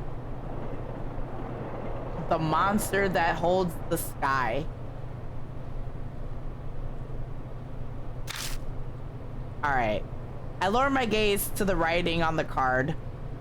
It makes sense. Well, the riddle makes sense, obviously, but it makes sense to Amanome saying that we need to go back and start checking things, because this is the second time he said we need to check the things that we've already checked before because there might be different stuff in it. So now this is me trying to go back and freaking find everything. Alright. Urban legends have fascinated people for years. There's an old one that goes back to the 70s. A spirit known as Leonard appears as a clown doll dressed in red and blue. Each person sees him in a different spot. School, home, etc. When Leonard shows himself, time stops. The world will look the same, but will be devoid of all people but them. An example, a man wakes up and leaves home from work. Oddly, he passes no one on his way to the bus stop. The bus arrives and it's simply empty when it's normally packed. Immediately suspicious, he freezes before the bus door. The driver approaches, looking like a mannequin clown. It's Leonard. The clown grins. Oops, it's another lost one. I'm scared. I don't like clowns. Suddenly, he wakes up, surrounded by the usual crowded bus stop he used to. The rumor is that it's what happened when one accidentally slips through time and space into a parallel world. But the identity of the clown or the truth behind the phenomenon is unknown. Make note of this, because make note of this case, because I got from Mr. K. I don't even know what any of that meant. What are you doing? Let's keep moving. Yeah, I'm coming. There's a discolored section. I bet they put a sign out in front of the store when they're open. Alright. Whatever. Whoa! Shit! Tucky mushrooms. Yo! You scared me. You scared me. Oh my, hello. Thanks, Kettle. Oh my god. Oob. I'm so sorry. Hey! The egg tarts are here? Why, thank you. Is this Pop-Tart? It's Pop-Tart. And crust tights in like 20 minutes. Noob and Kettle raid. The egg tarts are here. Hey! Frenchy Kettle. Oh my god. Hello. We're on NG, guys. This is the sequel to the first, I guess, like, for the first game. That takes, like, a couple years after. So glad you guys here, though. So happy. There's a flower offering by the crossing. I wonder if someone passed away here. The flowers look fresh. Must have been offered by someone recently. There's no bloodstains here. I can hear the far-off clatter of a train. The crossing gate rod is scratched, as if something rubbed against it. Oh my goodness. How are you guys doing tonight? Like, what have you guys been up to? It's been a minute.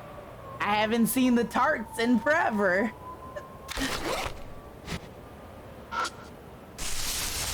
The trees on the side of the road are rustling in the wind.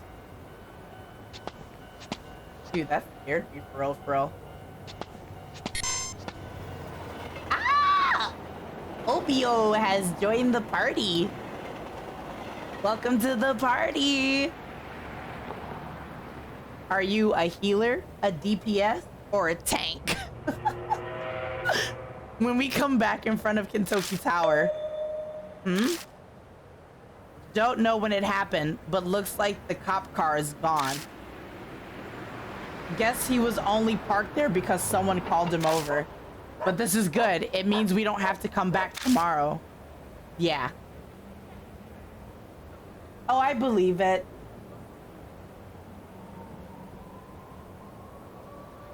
It has been a pretty long week. I've been pretty busy too. Work has been going like a roller coaster.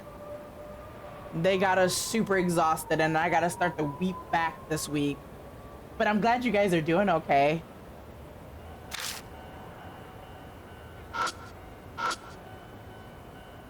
You're a healer, I'm a healer too. Healer slash ranged DPS. A public fire extinguisher in a metal case. Oh, you scared me? Don't tell me you're gonna take that thing with you. It's bulky and it only get in the way. Relax, I'm just checking it out. I'm scared. I open the lid and take a closer look inside. At the bottom is a plastic bag filled with empty glass bottles. Nothing looks useful in here. I'm not ready. You guys can... Don't scare me. An address is written on the telephone pole, Kentucky 4th District, number 12. Guess that's the address of this street. Alright. A steel tower appears faint so far away. Watching it stand in the dark, I'm hit with an immediate aura that I don't feel during the day. We don't have much of a choice, my guy.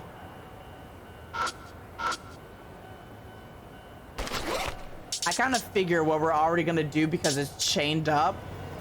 So we're gonna go ahead and use the utility knife.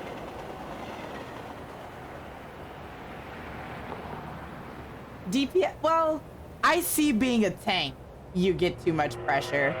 I'm scared. I'm not really good at tanking. But DPS, are you saying all I gotta do is hit from afar while the tank just takes all the damage? Bet. This tank is way too much responsibility, especially for a ranged DPS. Now, if you were melee, then yeah, you're on the front lines, but nah. For me, I'll be in the back for a minute. Maybe when I'm good, I'll pick melee. I'll be melee DPS. I take out the utility knife, but how am I supposed to use it? I have no idea. Oh. Tracking the thick chain, sealing the well so its end is fixed in place with a dial combination lock. Oh. I thought I could cut it. My bad. My bad. Healers do have all the power. That's why I prefer healing. Healing is my #1 go-to. And we're the most powerful when it comes to freaking heals. Not to mention, I do a lot of damage. Earth powers. Dang, a combination lock. We have to do something about this first.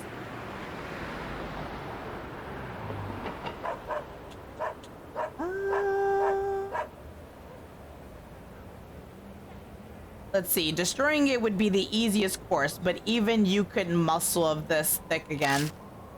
If you're gonna break it without drawing attention, we'll need some tools. It's really sealed up tight. Wonder if the mini shrine Shinto priest did this. Then let's bribe the guy to get the code out of him. You really think that'd be that easy? We have no idea how to even contact him. Maybe the info will be inside the mini shrine or even on the back of the sign.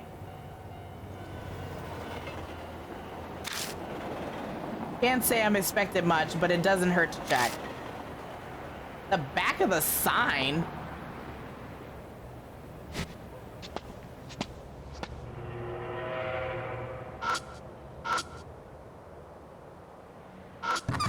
Woo! At the end of the plastic bag filled with empty glass bottle.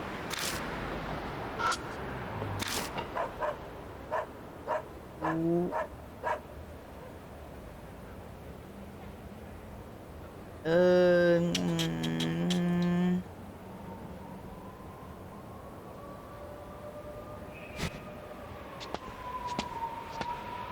Ba-da-ba-ba-ba-ba. All right. I am just not prepared for these freaking jump scares, man. The two of us split up and begin searching the sign in the mini shrine. Oh yeah, because you're looking for the combination lock. You said this is why you play Paladin? I mean, as a warrior, I could heal myself.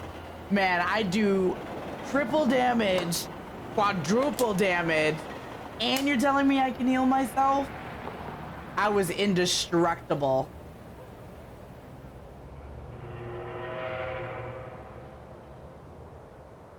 Dude, OBO, I'm telling you right now, I used to do that too. Like, I used to get a tank that would be like a complete butthole and like legit. I'd be like, well, you go ahead and try to tank this dungeon because I can most definitely sit here and not heal you. Like, I'll let all of you die for all I care. I got the power in this party. I make the choice whether you live or you die. Well, it looks like we can cross off anything being on the back of the sign. Oh, there's something on the back of the shrine Shintai. Behind the Shintai. Sounds kind of disrespectful. Inside of the shrine, I find what looks like a sheet of paper wrapped in thin string. A Shinto priest note. I unrolled the weathered damped paper to find words written with a brush. If you want to know Toru's age, then inquire of Jiro. What?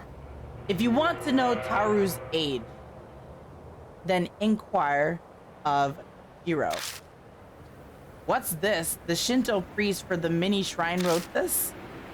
Taro and Jiro must mean the Kintoki Cedars. Since they're supposed to be brothers, guess having to ask Jiro means the one that used to be here was the older one, Taru.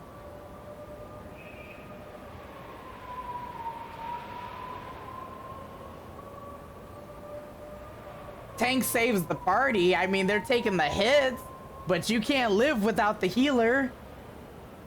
Even if you think you can heal yourself as a paladin or a warrior, like, dog, once you get gained up on, you take too much damage. You can't do it all at once, and then you die.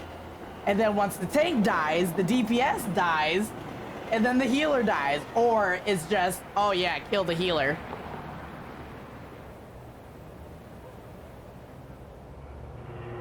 Really, if you're a melee DPS, you really shouldn't be taking damage. So if the tank is fighting and the DPS is fighting alongside the tank and the DPS is taking damage, then the tank isn't pulling enough aggro. The DPS shouldn't be taking that much damage. So really, all my focus as the healer should be healing the tank, and then just overall, just like Reagan, whatever.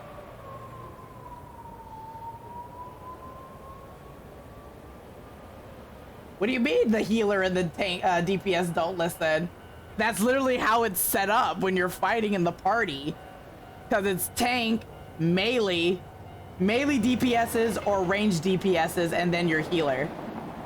When you're, especially in Final Fantasy, if you're the tank, you're the main one that needs to be taking damage.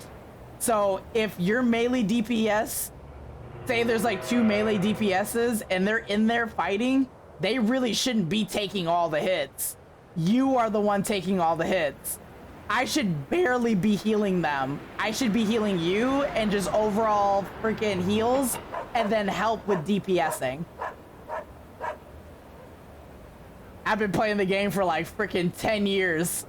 Like, that's literally how it's set up.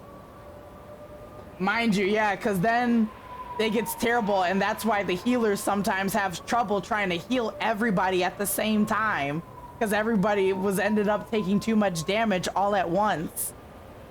Now, I don't have a problem doing that because I'm a good ass healer, but most people can't do that, especially when the whole party's just taking massive amount of damage, especially if it's not for some type of tactical freaking AoE. Guess having to ask Jiro means that, well, guess having to ask Jiro means the one used to be there was the older one. Taru was the oldest, Jiro was the younger brother. Then Taru's age must be talking about. They do. And that's why they just don't get healed most of the time. The numbers for the combination lock. They do want to run off though. They try to pull aggro first thinking they're a tank. But that's how stuff gets messed up. The number of the combination lock. I'm guessing the priest was forgetful, so he made a note for himself that only he'd understand. Then hid it here. Sounds like someone went senile, though I guess a priest for a small shrine like this probably didn't have a successor.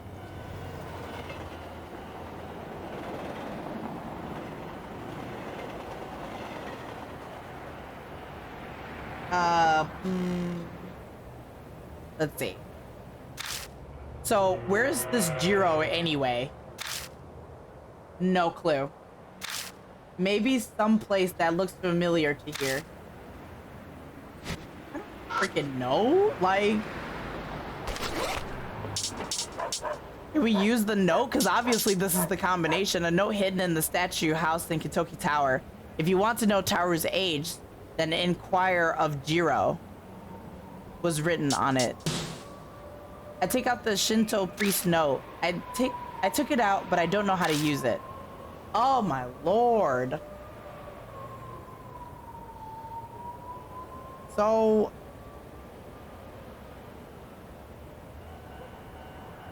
ouch.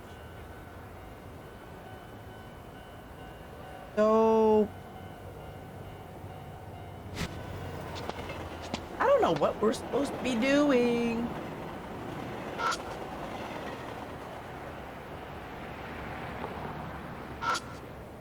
Fire extinguisher. Ain't food happening. I don't know what we're supposed to be doing.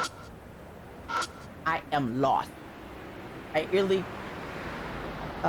really quiet. Oh my god. That keeps scaring me so bad. I already did it. No point in doing it again.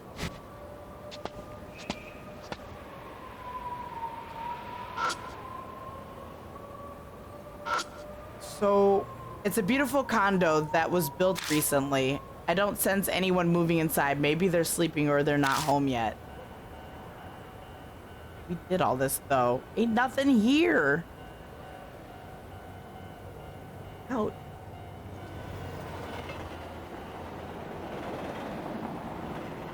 I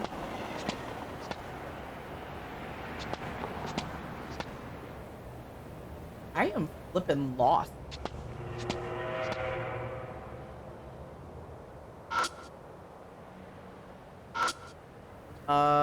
An old lamppost. The light is weak. It's not enough to light up the path at night.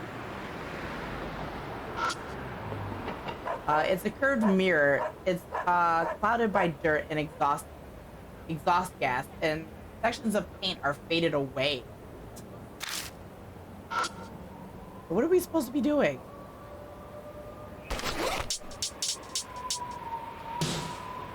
I take out the Kentucky Manju. I took it out, but I don't know how to use it. Oh. A mysterious talisman was found in the dumpster on the 3rd Street in Kentucky. It seems to be a supplement to the magazine called Monthly Ooparts. It can supposedly repel any spirit. I don't think we have anything else to do here.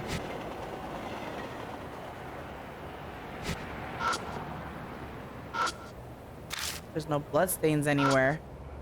Well, the well's got a combination lock on it. Looks like I can't open the lid until I unlock it. So...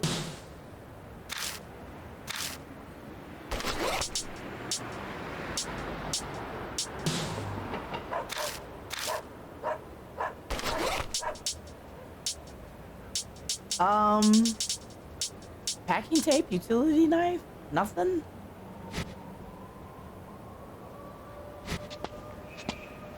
Right. So what are we supposed to be doing? Like, there's literally, I've checked everything.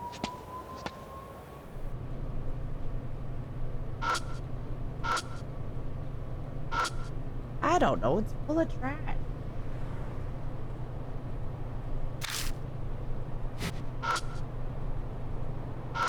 Small shrine. I step back from the shrine and look at it again. The shrine, it's somehow got a similar vibe to the mini shrine at Kentucky Tower. Kentucky Tower. This place feels familiar. Now that you mention it, yeah. This shrine in Jizo must be for Jiro, Kentucky. Jizo. Jizo. Must be for Jiro, Kentucky. We better check every inch of this shrine. I flash the light around the inside of the shrine, again illuminating the roof at and the Jinzo. When I spot some pale letters on the ceiling, there's something written here. Let's see. Hear the children's song. Offer up a humble prayer. The two gods will bless. Multiply the numerals given by the waxing moons. Ah, come on, man. I'm not good at stuff. That's all of it. Oh, it's a tanka poem. It's telling us to multiply the number of moons from the Kentucky Cedars children's song you heard. What? Multiply the number of moons? I don't get it. Besides, wasn't there just one moon in the song? Is it talking about the 15th night? Wonder if multiplying the numbers will be the key.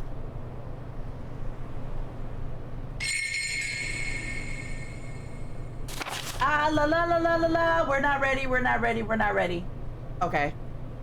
All right. Children's song. Head to the great Jiro Kentucky. Come on. The Izayoe.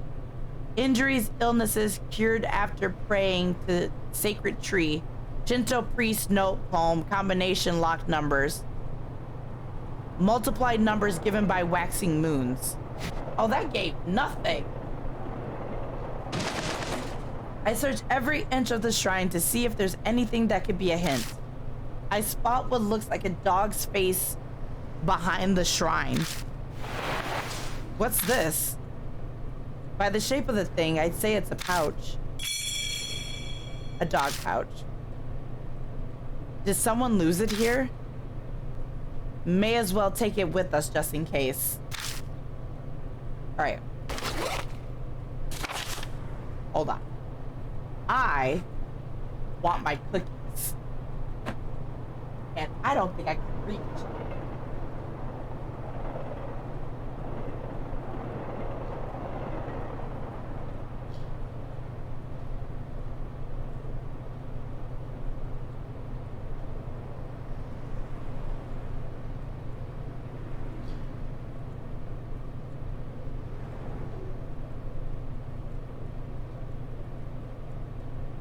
Phew.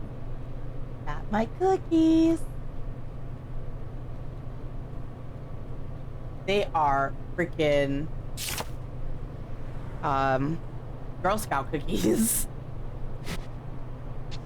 Sorry, I just really want a snack. They're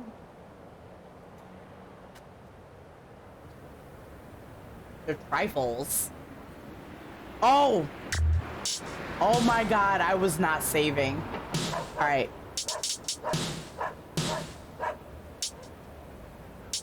I wish I could share. Here. I wish I could share. Here you go. Nyeh.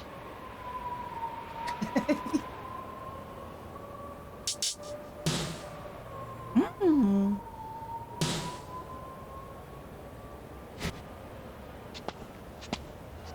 Oh, I didn't mean to go backwards.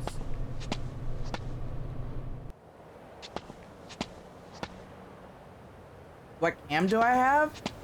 I have the regular, like, normal go-to Logitech camera, the HD something.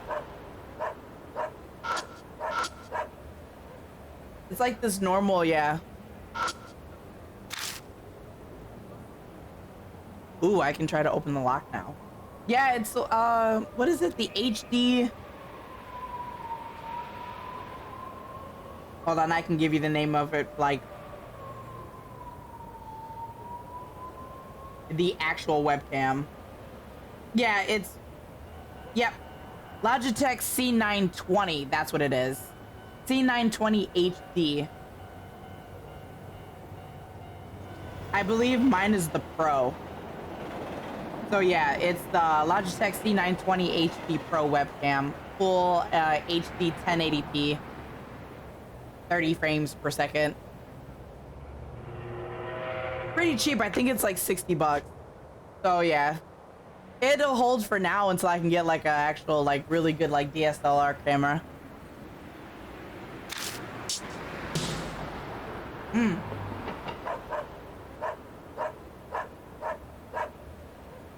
The children's song and the tanka I found at the shrine are clues. The two cedar songs The numbers given by the waxing moons and multiply. The combination has 3 digits. Choose the number for the ones place. Oh.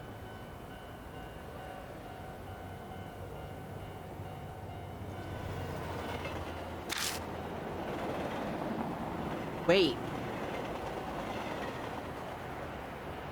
The other, okay, so I need to, I can't do math, so I have to pull out a calculator. So,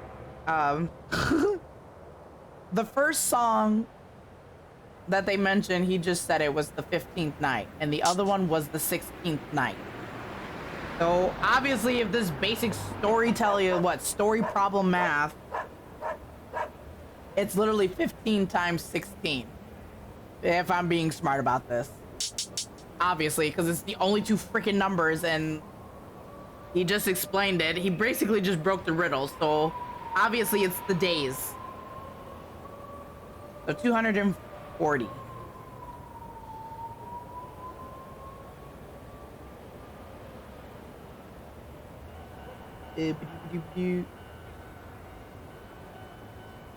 So the combination of, so choose the number for the ones place. Oh, ones, tens, hundreds. Dude, this is like freaking elementary school. For the tens place. Crap.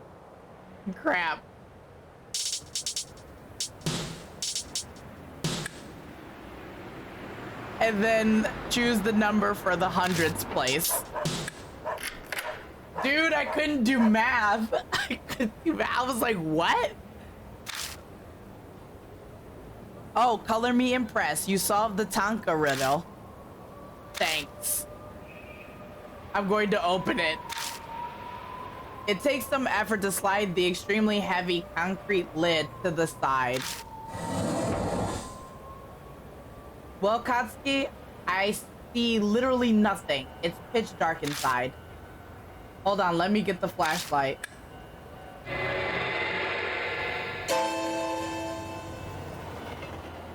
Oh my god. Amanome gulp, trembling slightly. I'm sorry, it's weird because I can look here for the screen and I can look right here for the screen, so I'm like... are these all heads? A doll head, a mannequin head, a toy head, a Jizo head. A backpack with a rabbit head silhouette. And a dog head. Looks like wherever they were, looks like wherever there was a head, it was taken.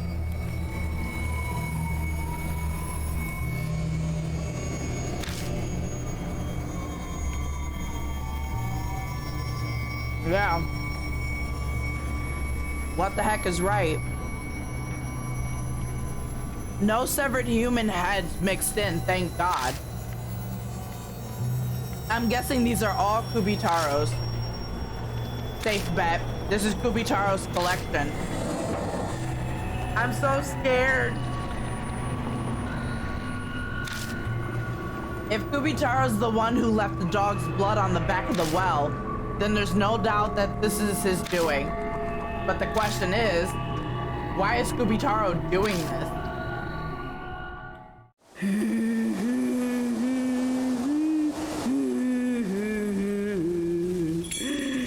The evening breeze brings with it a familiar song. Is that the children's song again? Is it oh my god. Is it because my hand touched the bloodstain inside the well? I checked my fingers. Wait, I didn't touch any blood. This isn't bloodmetry. This is right now. Oh my god. I quickly step away from the well and turn around. No!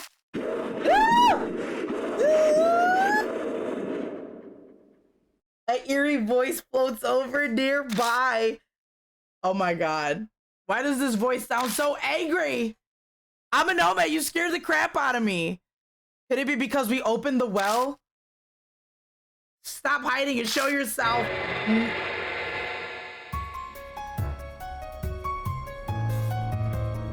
Yo! Oh my god! What is that? What is that? Is that... Oh my god! Kubitaro, from the looks of it, she's huge. Is she really a child? I swing my flashlight around to get a better look. When the light hits Kubitaro, what? She disappeared. Seems so. Maybe the flashlight was too bright. Shape of Marshmallow Man? She's so big. I can't believe something like that of that size is still a ghost. Dang it, where did she go? No, no, no!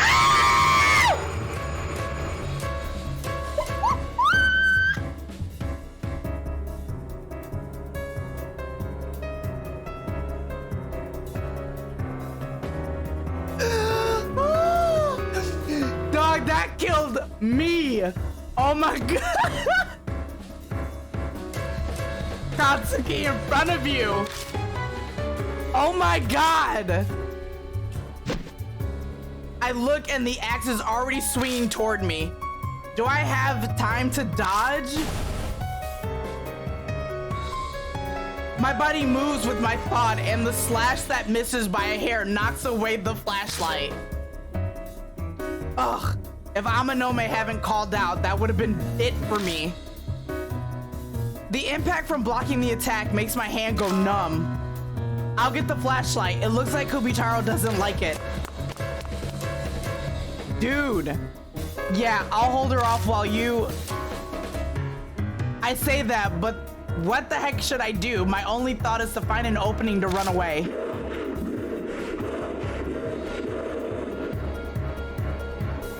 She's angry, all right? I'm not sure I could block another one of those attacks. You can't have my head! Huh?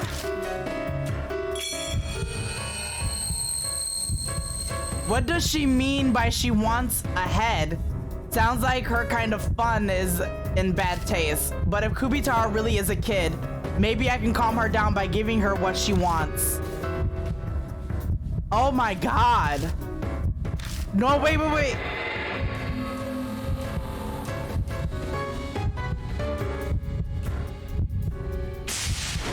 Scene 1? Dog. Yes, what do you want? Is right in front of me. That axe will try to slash me to pieces the second I make a mistake. Where's the...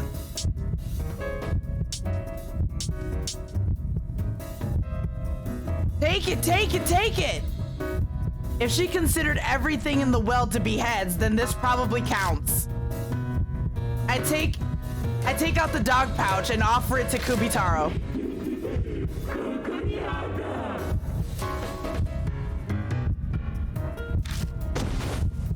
She eagerly tears the dog pouch out of my hand.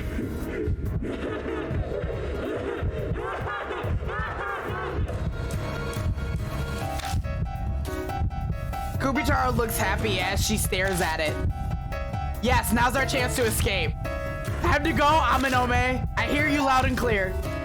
Amanome dashes towards me, heading off the flashlight, and we book it away from Kintoki Tower. We glance back as we run, but there's no sign of her coming after us.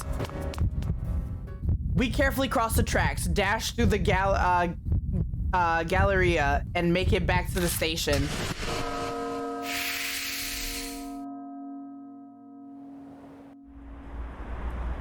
Ooh boy. Ooh boy.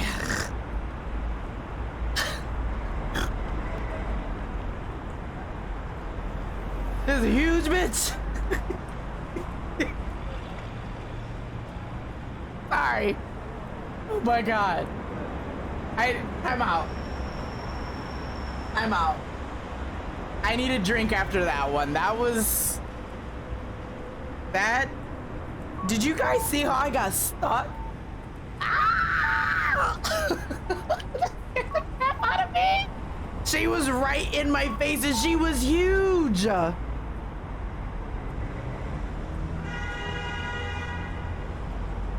Oh my goodness. My strawberry cappuccino. Oh, that scared the mess out of me. That terrified me. Now that I'm back in familiar territory, my heart finally stops trying to beat out of my chest. What the hell happened? Both of you are drenched in sweat. Did Kubitaro come out? Katsuki, you explain. I'm out of breath. He collapsed to the ground. We didn't run full tilt that long. Sounds like a close call. How about we rest at the Black Rabbit? Amanome looks like he'll shrivel up and die if we don't get him some water. I drag the dead weight of Amanome with me as we go back to the bar. I quickly summarize what happened earlier to Hazuki as we travel. She asks if the head in the wall was part of some kind of ritual. She was intrigued, but her expression freezes when I tell her about Kubitaro. Sigh. I can finally relax. The sweat is disgusting. I'm dying to go home, but we need to discuss what happened tonight. It looks like Kubitaro really is obsessed with heads. We've officially confirmed that rumor with our own eyes. Yeah, she seemed happy when I gave her the dog pouch. Bet she thought it was a head. But a more fundamental question, what does Kubitaro want to accomplish by collecting heads? No doubt it's some occult thing.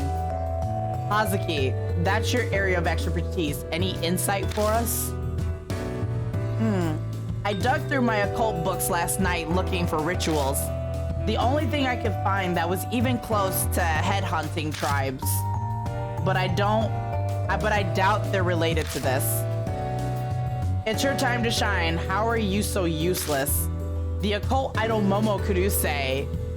This is looking more and more like false advertising to me. It's not my fault. I love the occult as a hobby. It's not like I have a degree in it.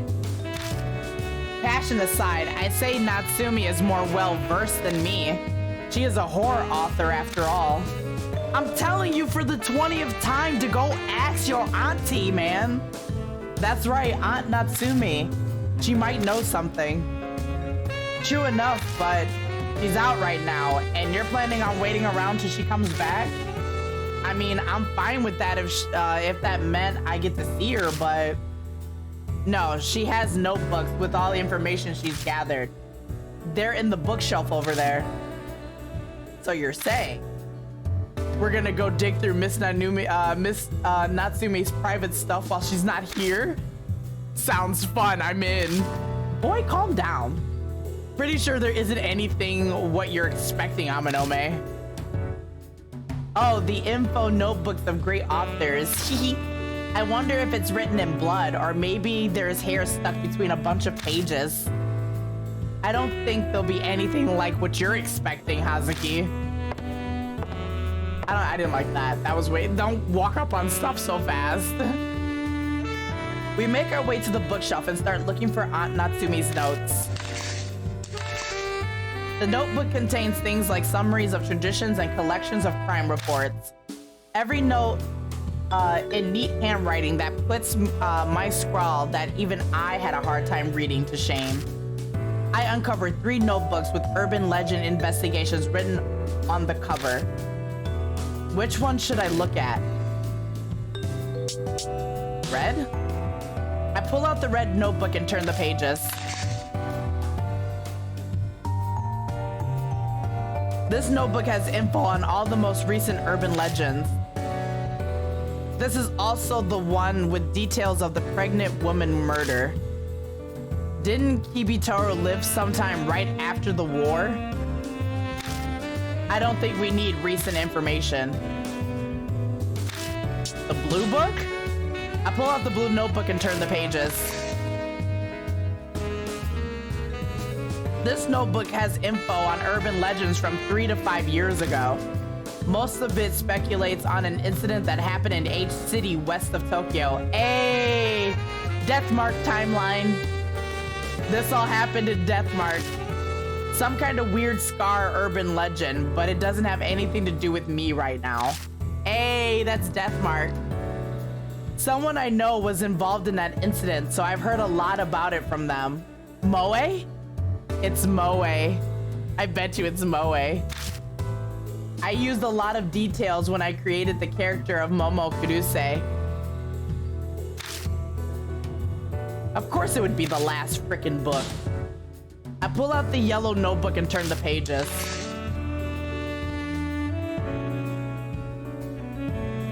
This notebook has info on a variety of articles involving the Shinza Ward. The date covers a wide range, even going back as far as 50 years ago.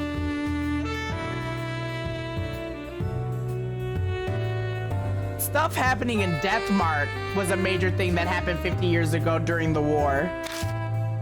Aunt Natsumi wrote notes on each and every one of the articles. Flipping in the pages, I come across an article about the Kentucky Cedars. A local paper looked back on the former brother cedar trees, Haru Kentucky and Jiro Kentucky. Guess Aunt Natsumi became interested and looked further into it. Is it story time again? It's story time again. During my investigation, I obtained a journal which reveals the truth about the Kentucky Cedars. Despite a Kentucky village-wide gag order, the journal's writer tried to leave a record of it. According to the journal, one of the sacred Kentucky cedar trees, Taro, was chopped down. Oh, I know where this is going. I know where this is going. One of the sacred Kentucky cedar trees, Taro, was chopped down. It was done by Kaneko, daughter of the Oishi family who owned the land the village was on. Kaneko. Done by Kaneko, daughter of Uishi family who owned the land the village was on. Kaneko suffered from axopia and symptomatic obesity and was considered a nuisance by her family.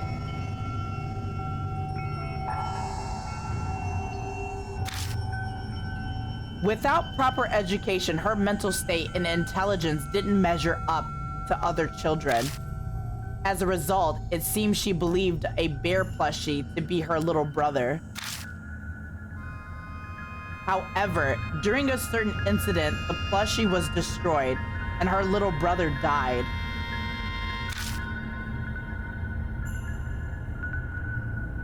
Bereft, Kaneko thought to bring him back to life by following the Kentucky Cedars children's song.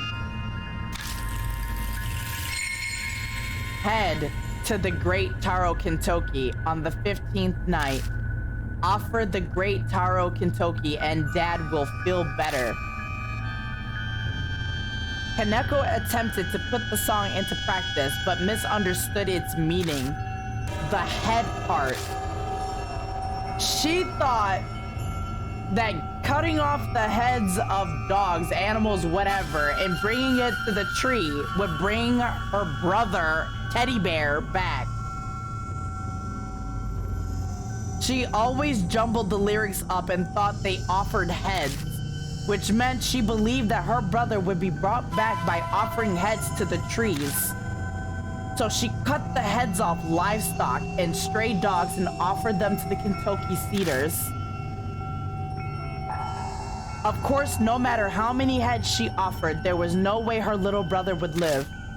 Furious at her wish didn't come true, Kaneko stole an axe from her house. She chopped the sacred tree down. That was the taboo.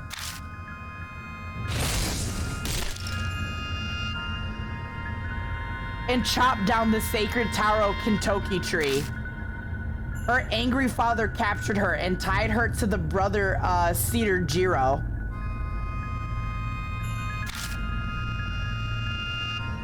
Alienated by her father, feared by the villagers, Kinoku was left to starve to death. The corpse was never removed and decayed at the base of the Jiro Kintoki tree. Oh my god.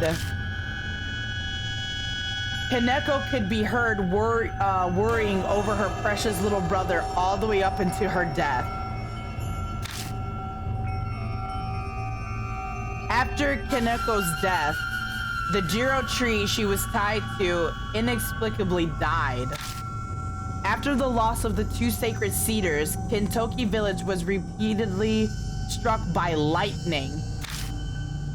To calm the ill-omened events, the citizens built mini shrines where the trees used to grow. At the transmission tower where Taro used to be, and the shopping district where Jiro had been. Oh my god. That's sad. There's nothing else on the Kintoki Cedars. The story contained in Aunt Natsumi's notes. The tragedy of a girl who misunderstood the meaning of a children's song. An absurd public execution like that would never happen nowadays, but that was her own father. But because he owned the land, he took his own daughter, tied her to the other sacred tree, and left her to die as punishment. No food, no water. Basically left her there to starve to death, and she died there. And because her brain wasn't all the way up there, she was worried about her brother, quote unquote, a teddy bear, that she loved so dear. That's really sad. An absurd public execution like that would never happen nowadays, but village society back then was very insular. It could have actually happened. It seems though Ishii family had complete control over the village. The villagers were such obedient saps that they followed the gag order until their deaths. They saw Kaneko tied up and still left her to die. The villagers are accomplices to all this. Heck yeah! Maybe they maintained the secret because they also felt guilty. So this kid named Kaneko is Kubitaro. Yeah, must be. If we combine this with what we read on the site, the girl named Kubitaro must be Miss Kaneko. The note says the girl was giant, which matches with Kubitaro's appearance. The part about gathering heads also matches. Those heads you saw earlier at the well, no one else but Kubitaro would have gathered them. Then you're saying those heads are to bring her little brother back to life? But didn't Kubitaro, well, Kaneko, cut down the cedar trees because it didn't work? Why is she gathering them now? Could be a deeply ingrained delusion. Spirit behavior is affected by the regrets and grudges they had when alive, right? If she doesn't know any other way, then she's got no choice but to frantically keep trying and hope for a miracle. If that's true, then she's a pitiful existence, forever working for a wish that'll never be granted. That is so sad. The only ones who can end Kubitaro's delusion are probably us. You're right. It's late. Let's call it for today. Okay. Okay. Almost dying completely wore me out. That's so sad. Leaving the bar, we parted ways in front of the station. Amanome plans to go out drinking with an important figure. The election is almost here, so he's got a lot going on. Hazuki apparently needs to stop by the agency and talk to her manager about work. Everyone's pretty busy. Dog.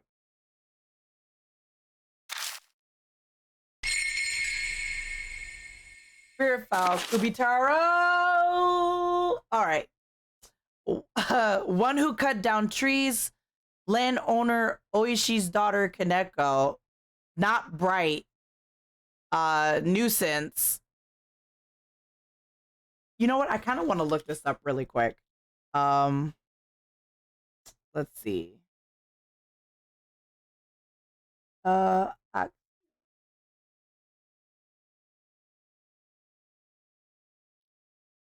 What is that? Oh. Axiopia, excessive acuteness of sight. An extremely heightened acuteness of the eyesight, resulting from increased sensibility of the retina. Oh. Axiopia, symptomatic obesity. Bear plushie equals cherished brother, wants to bring back, misunderstood song, bow heads in prayer, oh offer heads. Angry at unfulfilled wish, cuts down Taro Kentucky. Tied to Jiro, starved to death, covered up by dad. Is it a curse?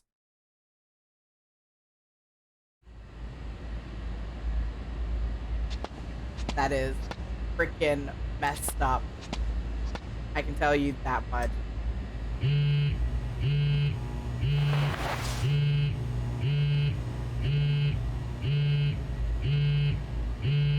A text?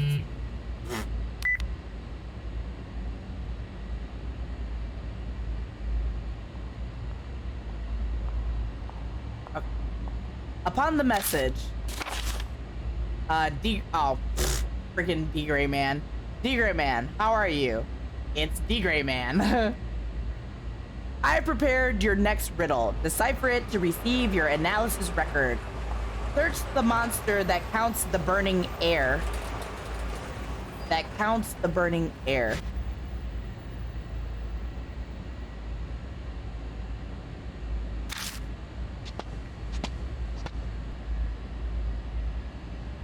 Ain't nothing for us to do. I'm mad they make us go through all this.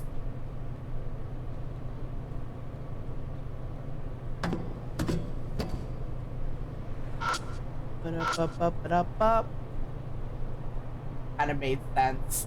Something stuck between the gas meter and the wall.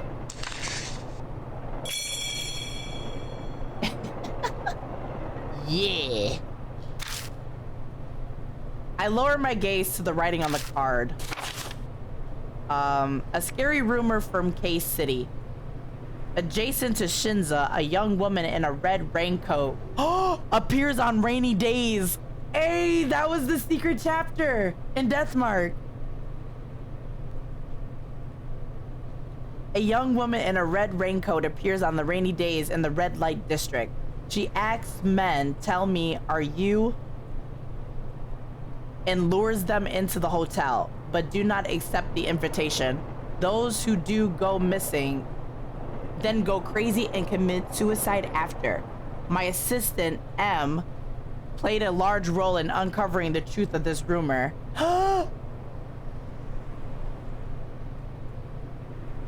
My assistant. It's Kujo. Because that's Moe. Mashita? My assistant. No, it was Moe who, uncovered the truth about the rumor, I think. Because Mashita was doing other stuff. Was it? Dang, it's been a minute. I couldn't remember. But yeah, I think it was Moe. Dang. My part-time assistant at the time was still in college, but had a knack for scoops. Reminds me of you. I digress. A certain man's name came up. I often cross paths with the police in my work, and I got close to a detective while spending a few nights in jail. Technically, he was no longer a detective, but more a private investigator. That's Mashita! That's Mashita. Oh my god. Regardless, there were two sides of the Riding Hood's case. One, the outcome of the girl's spirit. The other, the darkness that created the said spirit. The outcome of the girl's spirit. The other, the darkness that created said spirit. Evil in human form can rob lives and human rights with the power of money. I'd partner up with the detective to smoke such evils out and expose their deeds. I helped expel evil to some extent myself. To explore the unknown, you must face the living darkness. Judging by your current situation, if I were to look forward, I'm sure you'll have to face such filth in your near future. Sorry, digressed again. I suggest you do your own research on those spirits. Maybe you'll learn about them from Mr. K, truthfully. I haven't... Mr. K is Cujo, so who is... It's D. Gray Man. Truthfully, who are you, D. Gray Man? Truthfully, I haven't gotten the chance either myself. D. Gray Man.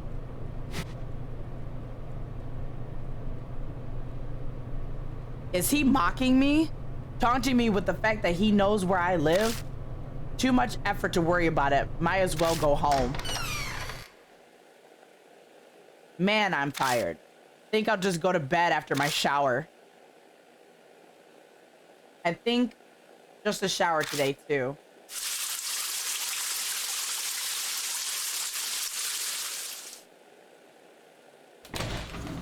Oh my goodness. A good shower. All right. Save, because that's a long time without saving. All right. Well, I'm so glad that concludes tonight, I guess. These stories are long. I can, oops, close out of that. But, yeah, that kind of took, these kind of take a long time. It's not as quick as it is with Deathmark. So this takes more than enough time, especially with all the dialogue included, because I'm pretty sure it does take about maybe 30 minutes to get through this without all the dialogue.